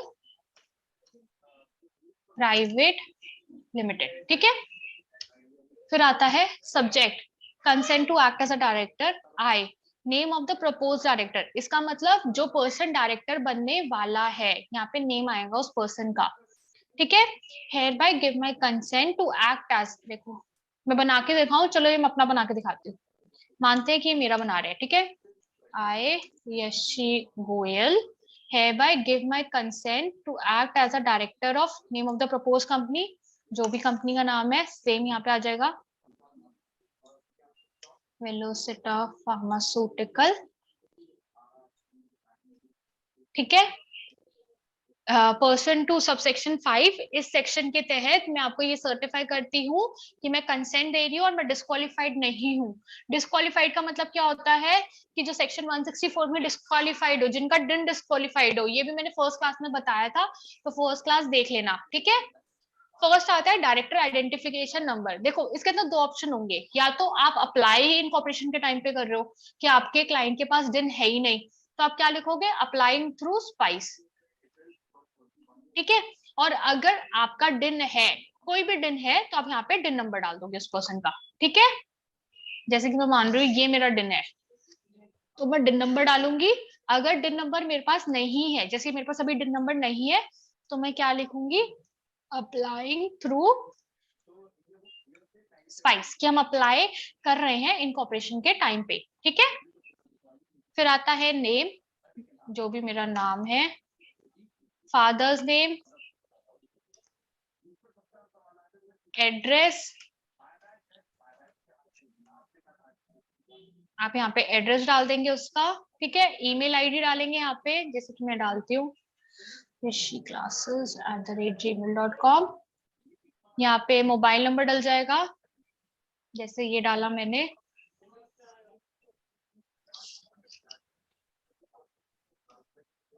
ठीक है।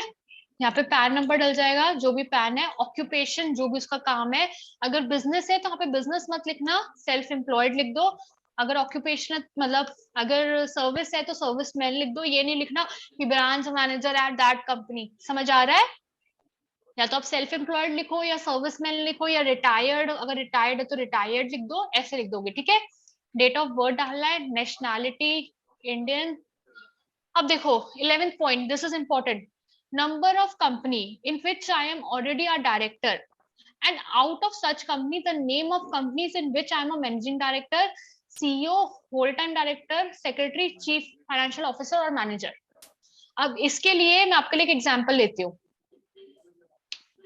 एक कंपनी खोलते हैं,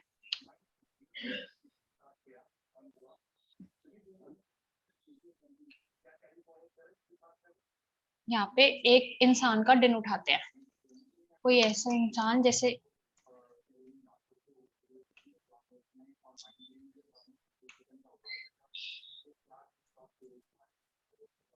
अच्छा ये बताओ, इसके अंदर लिखा हुआ है कि हमें ये बताना है कि कोई कंपनी में अगर वो ऑलरेडी डायरेक्टर है या मैनेजिंग डायरेक्टर है या कुछ भी अगर कोई पोजीशन होल्ड कर रहा है तो यहाँ पे आपको बताना है ना। तो आप वो कैसे पता करोगे, बताओ? हाँ जी, कैसे पता करोगे? जैसे कि ये पर्सन है, मैंने इन पर्सन का दिन उठाया, अब मुझे ये पता करना है किसी भी कंपनी में डायरेक्टर है या नहीं। तो मैं यहाँ पे ये व्यू डायरेक्टर मास्टर डाटा में जाऊंगी, यहाँ पे इनका दिन नंबर डालूंगी और यहाँ पे हम ये कैप्चा डाल के यहाँ सर्च करेंगे, तो यहाँ पे पता चल जाएगा कि ये कौन सी कंपनी में डायरेक्टर है। समझ आ रहा है? हाँ जी, ठीक है। और यहाँ पे आप उन सबका नंबर डाल मोबाइल नंबर बोलो, 1 2 3 4 5, तो ये 5 कंपनीज का नंबर डाल गया। और उन कंपनी का नाम डालोगे जिन कंपनी में या तो ये मैनेजिंग डायरेक्टर है, सीईओ है या फिर मतलब चीफ एग्जीक्यूटिव ऑफिसर वगैरह है। समझ आ रहा है? और किसी कंपनी का नाम नहीं डलेगा। अगर वो सिंपल मेयर एक डायरेक्टर है उस कंपनी में तो उसका नाम नहीं डलेगा, सिर्फ नंबर डलेगा। यहाँ पे लिखा हुआ है लैंग्वेजेस कि उन कंपनी का नंबर बताओ जिसमें वो डायरेक्टर है और उन कंपनी का नाम बताओ जिसमें वो एमडी है, सीईओ है, होल टाइम डायरेक्टर है या फिर चीफ फाइनेंशियल ऑफिसर वगैरह है। समझ आ रहा है? अगर वो किसी कंपनी किसी मेंबरशिप नंबर है उनके पास, मतलब फॉर एग्जांपल अगर मैं किसी कंपनी में डायरेक्टर बनना चाहती हूँ तो यहाँ पे मुझे अपनी सीएस की डिटेल्स भी देनी पड़ेगी कि मेरा मेंबरशिप नंबर क्या है और मेरा सर्टिफिकेट नंबर क्या है, ठीक है, और मैंने किस इंस्टीट्यूट की मेंबरशिप होल्ड कर रखी है, ठीक है। तो आपको ये चेक करना पड़ेगा कि आपका कोई भी जो डायरेक्टर है वो कोई प्रोफेशनल तो नहीं है। ओके, फिर यहाँ पे आपकी डिक्लेरेशन आती है, ये आपने डिक्लेरेशन है इसको, और यहाँ पे आपको साइन करवाने डायरेक्टर से, ठीक है। आप उसे बना के भेज दोगे और वो साइन करके दे देगा। ऐसे ही आपको सब डायरेक्टर्स का DIR-2 बनाना होगा, जो ये आपको मिलेगा अटैचमेंट, और एक ये स्पेसिमेन सिग्नेचर कार्ड बनता है, दैट इज वेरी इजी। देखो ये इसका फॉर्मेट होता है, आप इसको ऐसे ही भेज दो। यहाँ पे नेम ऑफ एस्टैब्लिशमेंट मतलब कंपनी का नाम, जो भी कंपनी का नाम है,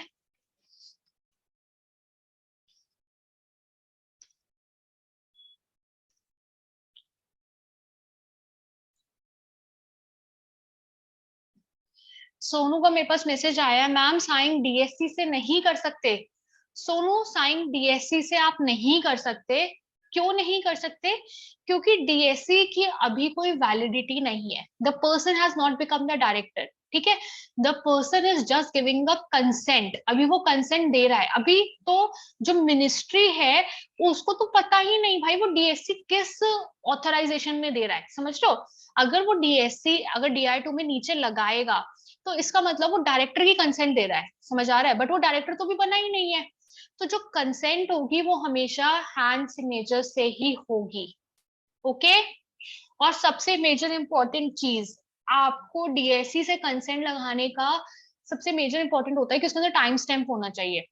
मतलब अगर आप नॉर्मल डीएससी से सिग्नेचर कर दो वर्ड फाइल को, तो ये नहीं है कि वो फाइनल हो जाएगा, उससे नहीं होता। जो एमसीए पे चलते हैं ना, वो तब चलते हैं जब आप उसके ऊपर टाइम स्टैम्प लगा दो, समझ आता है।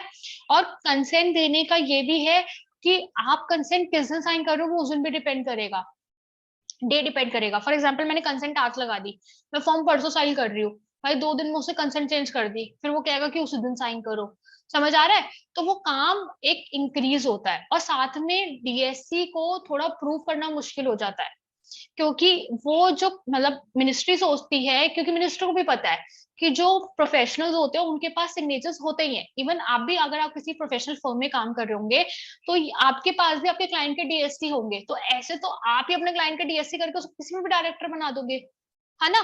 तो कंपनी कहती है कि इनकॉर्पोरेशन के टाइम पे भाई हम उससे हैंड साइन भी मानेंगे, जिससे कि हमें पता हो कि उसने अपनी होशाबाद में साइन करा है। अब उसे ये नहीं पता कि हम फेक सिग्नेचर कर, पर वो नहीं होता, तो हैंड सिग्नेचर्स ही चलते हैं, ठीक है। एड्रेस ऑफ द एस्टैब्लिशमेंट में यहाँ पे आएगा, I hope your answer is clear Sonu. Address of the establishment में आएगा जो भी आपकी कंपनी का एड्रेस हो, रजिस्टर्ड एड्रेस, कुछ भी आपको यहाँ पे जो भी एड्रेस डालना हो यहाँ पे एड्रेस जाएगा। नेम ऑफ एम्प्लॉयर, अच्छा चलो फिर से एक क्वेश्चन का answer, this time Anil you would be giving. Anil आप अपने आप को अनम्यूट कर सकते हो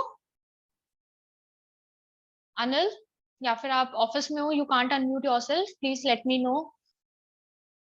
आयुषी आप कर सकते हो अनम्यूट, या Pranshu, anyone who can unmute. एक क्वेश्चन का आंसर और पूछना है मुझे। हेलो। हाँ जी, 2 बंदे अनम्यूट हुए, एक एक करके आंसर देंगे, आयुषी और एक बार प्रांशु आप, ठीक है। प्रांशु आपको पूछना था या आपको आंसर देने के लिए तैयार हो, पहले ये बताओ। दोनों ही थे। अच्छा ठीक है, पहले आप मेरा आंसर दो, फिर मैं आपका आंसर दूंगी, ठीक है। यहाँ पे है नेम ऑफ द एम्प्लॉयर। अब नेम ऑफ द एम्प्लॉयर में यहाँ पे सब्सक्राइबर आएगा या डायरेक्टर आएगा आपके हिसाब से? डायरेक्टर आएगा मैम। सब्सक्राइबर क्यों नहीं आएगा? Subscribers are the ultimate owners of the company, कहते हैं ना। मैं उसमें ये है कि उसने वन मैन कंपनी बनाई है, क्या बनाई है, वो हो सकता है नहीं, ना। मैं वन मैन नहीं, ये स्पेसिमेन सिग्नेचर कार्ड हर एक में एक जैसा ही लगता है, तो ये ओके। क्राइटेरिया तो कहीं से कहीं तक फिट नहीं हो रहा कि वो 1 पर्सन है, पब्लिक है, प्राइवेट है। यहाँ पे सब्सक्राइबर आएगा या डायरेक्टर आएगा? सिग्नेचर किसके आएंगे? सब्सक्राइबर के क्यों नहीं आएंगे, पहले तो ये बताओ। आप बोल रहे हो डायरेक्टर के आएंगे, सब्सक्राइबर के क्यों नहीं आएंगे? क्योंकि हम ये कहते हैं ना, subscribers are the ultimate owner. Director के पास तो सिर्फ काम करने की वो होती है कि वो काम करता है कंपनी की तरफ से एज एन एम्प्लॉय, राइट, ये हम बोलते हैं ना, ये एक जनरल हम्म। लैंग्वेज है ना कि डायरेक्टर्स तो सिर्फ एम्प्लॉय होते हैं कंपनी के, और वो सिर्फ एम्प्लॉय की तरह हम्म। काम करते हैं, राइट। हम्म। तो सब्सक्राइबर्स हम्म। को नहीं आ रहा, तो बेसिकली अगर हम देखो लैंग्वेज देखें तो यहाँ पे एम्प्लॉयर लिखा हुआ है, तो एम्प्लॉयर कौन हुआ? सब्सक्राइबर हुआ है, क्योंकि सब्सक्राइबर ने सबको रख रखा है एक तरीके से, पैसे लगा रखे उन्होंने कंपनी में, तो एक तरीके से डायरेक्टर को भी अपॉइंट सब्सक्राइबर ही करते हैं। अगर हम देखें तो डायरेक्टर्स को अपॉइंट शेयर होल्डर्स ही करते हैं एजीएम में, हम्म। हमने सुना है ना। हम्म। तो यहाँ तो फिर हम्म। सब्सक्राइबर के आने चाहिए, तो डायरेक्टर के क्यों आएंगे और सब्सक्राइबर के क्यों नहीं आएंगे? या फिर सब्सक्राइबर के आएंगे? अब आंसर चेंज कर रहे हो आप, बताओ। या देखो, क्वेश्चन देके अगर मैं तुमसे क्वेश्चन दूंगी और फिर तुम आंसर क्लियर करोगे ना, तो कॉन्सेप्ट ज्यादा क्लियर होंगे, क्योंकि अगर मैं पढ़ाती रहूंगी तो सिर्फ आप सुन रहे हो, जब आप आंसर देते हो तो आप अपना भी दिमाग लगा रहे होते हो, आप उस सिचुएशन को एनालाइज कर रहे होते हो, तभी मेरा जो मेन मोटिव रहता है क्वेश्चंस का, वो इसलिए ही रहता है। मैं हाँ उसमें हाँ, डायरेक्टर और सब्सक्राइबर अगर एक है तो फिर डायरेक्टर के ही आएंगे, नहीं, मैं मान रही हूँ सब्सक्राइबर कि के नहीं। डायरेक्टर और सब्सक्राइबर अलग है, चलो ये भी माना। फिर सब्सक्राइबर के ही आएंगे मैम। फिर सब्सक्राइबर के आएंगे, चलो मुझे प्रांशु का हाँ। आंसर मिल गया, ओके प्रांशु। आयुषी आपका आंसर? मैम डायरेक्टर की आएंगे। सब्सक्राइबर के क्यों नहीं आएंगे, वही पॉइंट। एम्प्लॉयर सब्सक्राइबर है यार, ओनर है subscriber, why not subscriber, why director? You should know the reasoning behind. Professionals हो यार, रीजन नहीं बताओगे, अगर आपको रीजन नहीं पता होगा तो काम तो कोई भी कर देता है। डिसीजन मेकिंग तो डायरेक्टर के पास रहती है। डिसीजन मेकिंग देखो, अल्टीमेट डिसीजन मेकिंग ना, मैं सच बताऊं तो शेयर सब्सक्राइबर होल्डर के पास रहती है, के पास ही रहती है वो। क्योंकि अगर जब बड़ा काम आ जाता है तो भाई स्पेशल रेजोल्यूशन पास Resolution कराना पड़ बात जाता है, होते हैं वो तो। राइट। तो फिर या राइट ये है। भी नहीं, ये भी पॉइंट मैच नहीं कर रहा आपका, बताओ। थोड़ा और सोचो।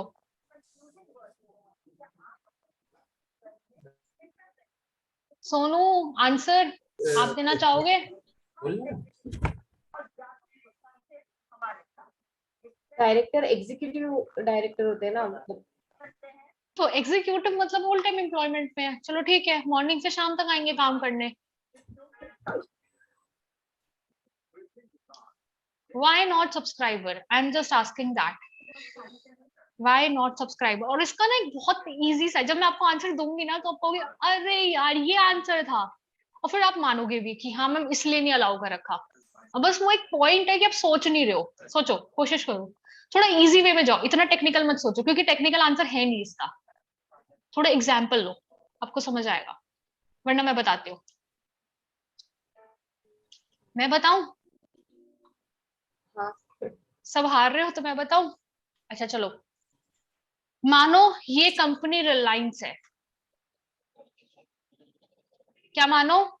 ये कंपनी रिलायंस है। रिलायंस के सब्सक्राइबर्स कितने होंगे? कितने शेयर होल्डर्स होंगे रिलायंस में? बहुत सारे। बहुत सारे। आप सबको भेजेंगे शीट साइन करने के लिए? नहीं। नो। नहीं भेजेंगे ना, डायरेक्टर से No. साइन करवाएंगे ना, यस मैम। क्योंकि डायरेक्टर संभालेगा एंड में कंपनी को। फिर वो शेयर होल्डर संभाल रहे हैं भाई, शेयर होल्डर के हाथ में डायरेक्टर। ओनरशिप तो है। बट अब देखो, मैंने एक शेयर ले रखा है रिलायंस का। रिलायंस मतलब अब अंबानी साहब मुझसे पूछने आएंगे, मैडम बताओ क्या करना है, मैडम ईएसआई भरे ना भरे, मैडम पीएफ का अमाउंट भरे ना भरे, मुझसे पूछने आएंगे? नो। नहीं आएंगे ना, खुद ही साइन करेंगे ना, खुद ही साइन खुद ही भरेंगे ना करेंगे। पीएफ, खुद ही भरेंगे ना डायरेक्टर पीएफ। ही। समझ आ गया? तो यहाँ पे डायरेक्टर्स की डिटेल आएगी। समझ आया?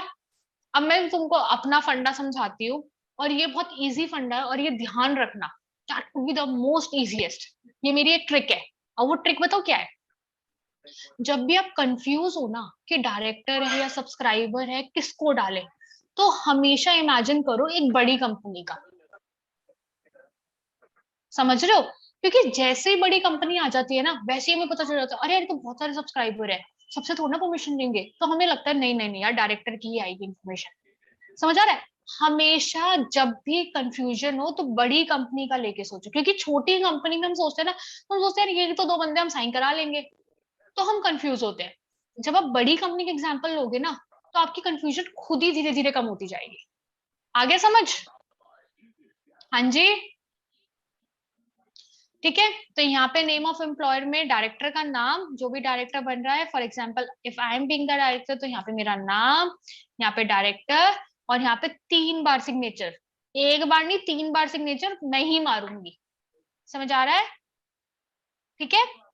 तो ये 2 अटैचमेंट्स बनती है। इसके अंदर अलग अलग नहीं बनेगा, जो दूसरा डायरेक्टर होगा, फॉर एग्जाम्पल कोई भी लगा लो, फॉर एग्जाम्पल सोनू ही लगा लो, तो यहाँ पे ये डायरेक्टर, ठीक है, और यहाँ पे सोनू के 3 बार सिग्नेचर, और अगर और भी हैं तो आप नीचे और भी ऐड कर सकते हो। ठीक है, ओके। ये एक ही शीट बनती है सबके लिए, कंबाइंड शीट है। समझ आ गया? बोलो, आ गया दोनों अटैचमेंट्स? ठीक है।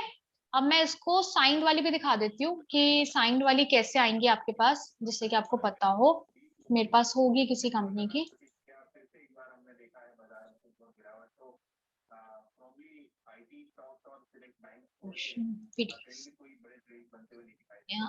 ये रही कंसेंट। ये देखो, ये DIR2 हुआ था ना, ये देखो, ये यहाँ पे ये रे साइन। ठीक है, यहाँ डेट, डे मतलब प्लेस और साइन, यहाँ पे साइन, डेट और प्लेस। ठीक है। और प्रेफर करना, मैंने यहाँ पे सिग्नेचर नहीं करे थे, इन्होंने प्रेफर करना है कि यहाँ पे भी सिग्नेचर हो जाए फर्स्ट पेज पे डाउनवर्ड्स। ठीक है, उससे फर्स्ट पेज भी वेरीफाई हो जाता है। ठीक है, ओके। और SSC स्पेसिफिक सिग्नेचर कार्ड ऐसे साइन होके आएगा। देखो देखो, ये आ गया, यहाँ पे आ गया कंपनी का नाम, ये एड्रेस, यहाँ पे पर्सन का नाम डायरेक्टर, यहाँ पे इसके 3 बार सिग्नेचर, यहाँ पे दूसरे डायरेक्टर का नाम, यहाँ पे डायरेक्टर, यहाँ पे 3 बार सिग्नेचर। समझ आ गया? हाँ जी, ऐसे साइन होके आएंगे। ठीक है। तो जो आज के हमारी क्लास के 3 टॉपिक थे, वो तीनों टॉपिक हो गए हैं। नेक्स्ट क्लास में हम फॉर्म्स बनाना सीखेंगे। नेक्स्ट क्लास बहुत इंपॉर्टेंट क्लास है, तो प्लीज थोड़ा ध्यान रखें और कोशिश करें कि सब लाइव आ जाए, जिससे कि लाइव आप सीख पाए। ठीक है। और आज को लेके कोई डाउट्स, किसी को कोई डाउट्स पूछने हैं तो मैं 10 मिनट्स का डाउट सेशन रख लेती हूँ, वरना we are overing the class. I hope सबको समझ आया है। किसी का कोई ऐसा हो, कोई पॉइंट ना समझ आया हो? आयुषी?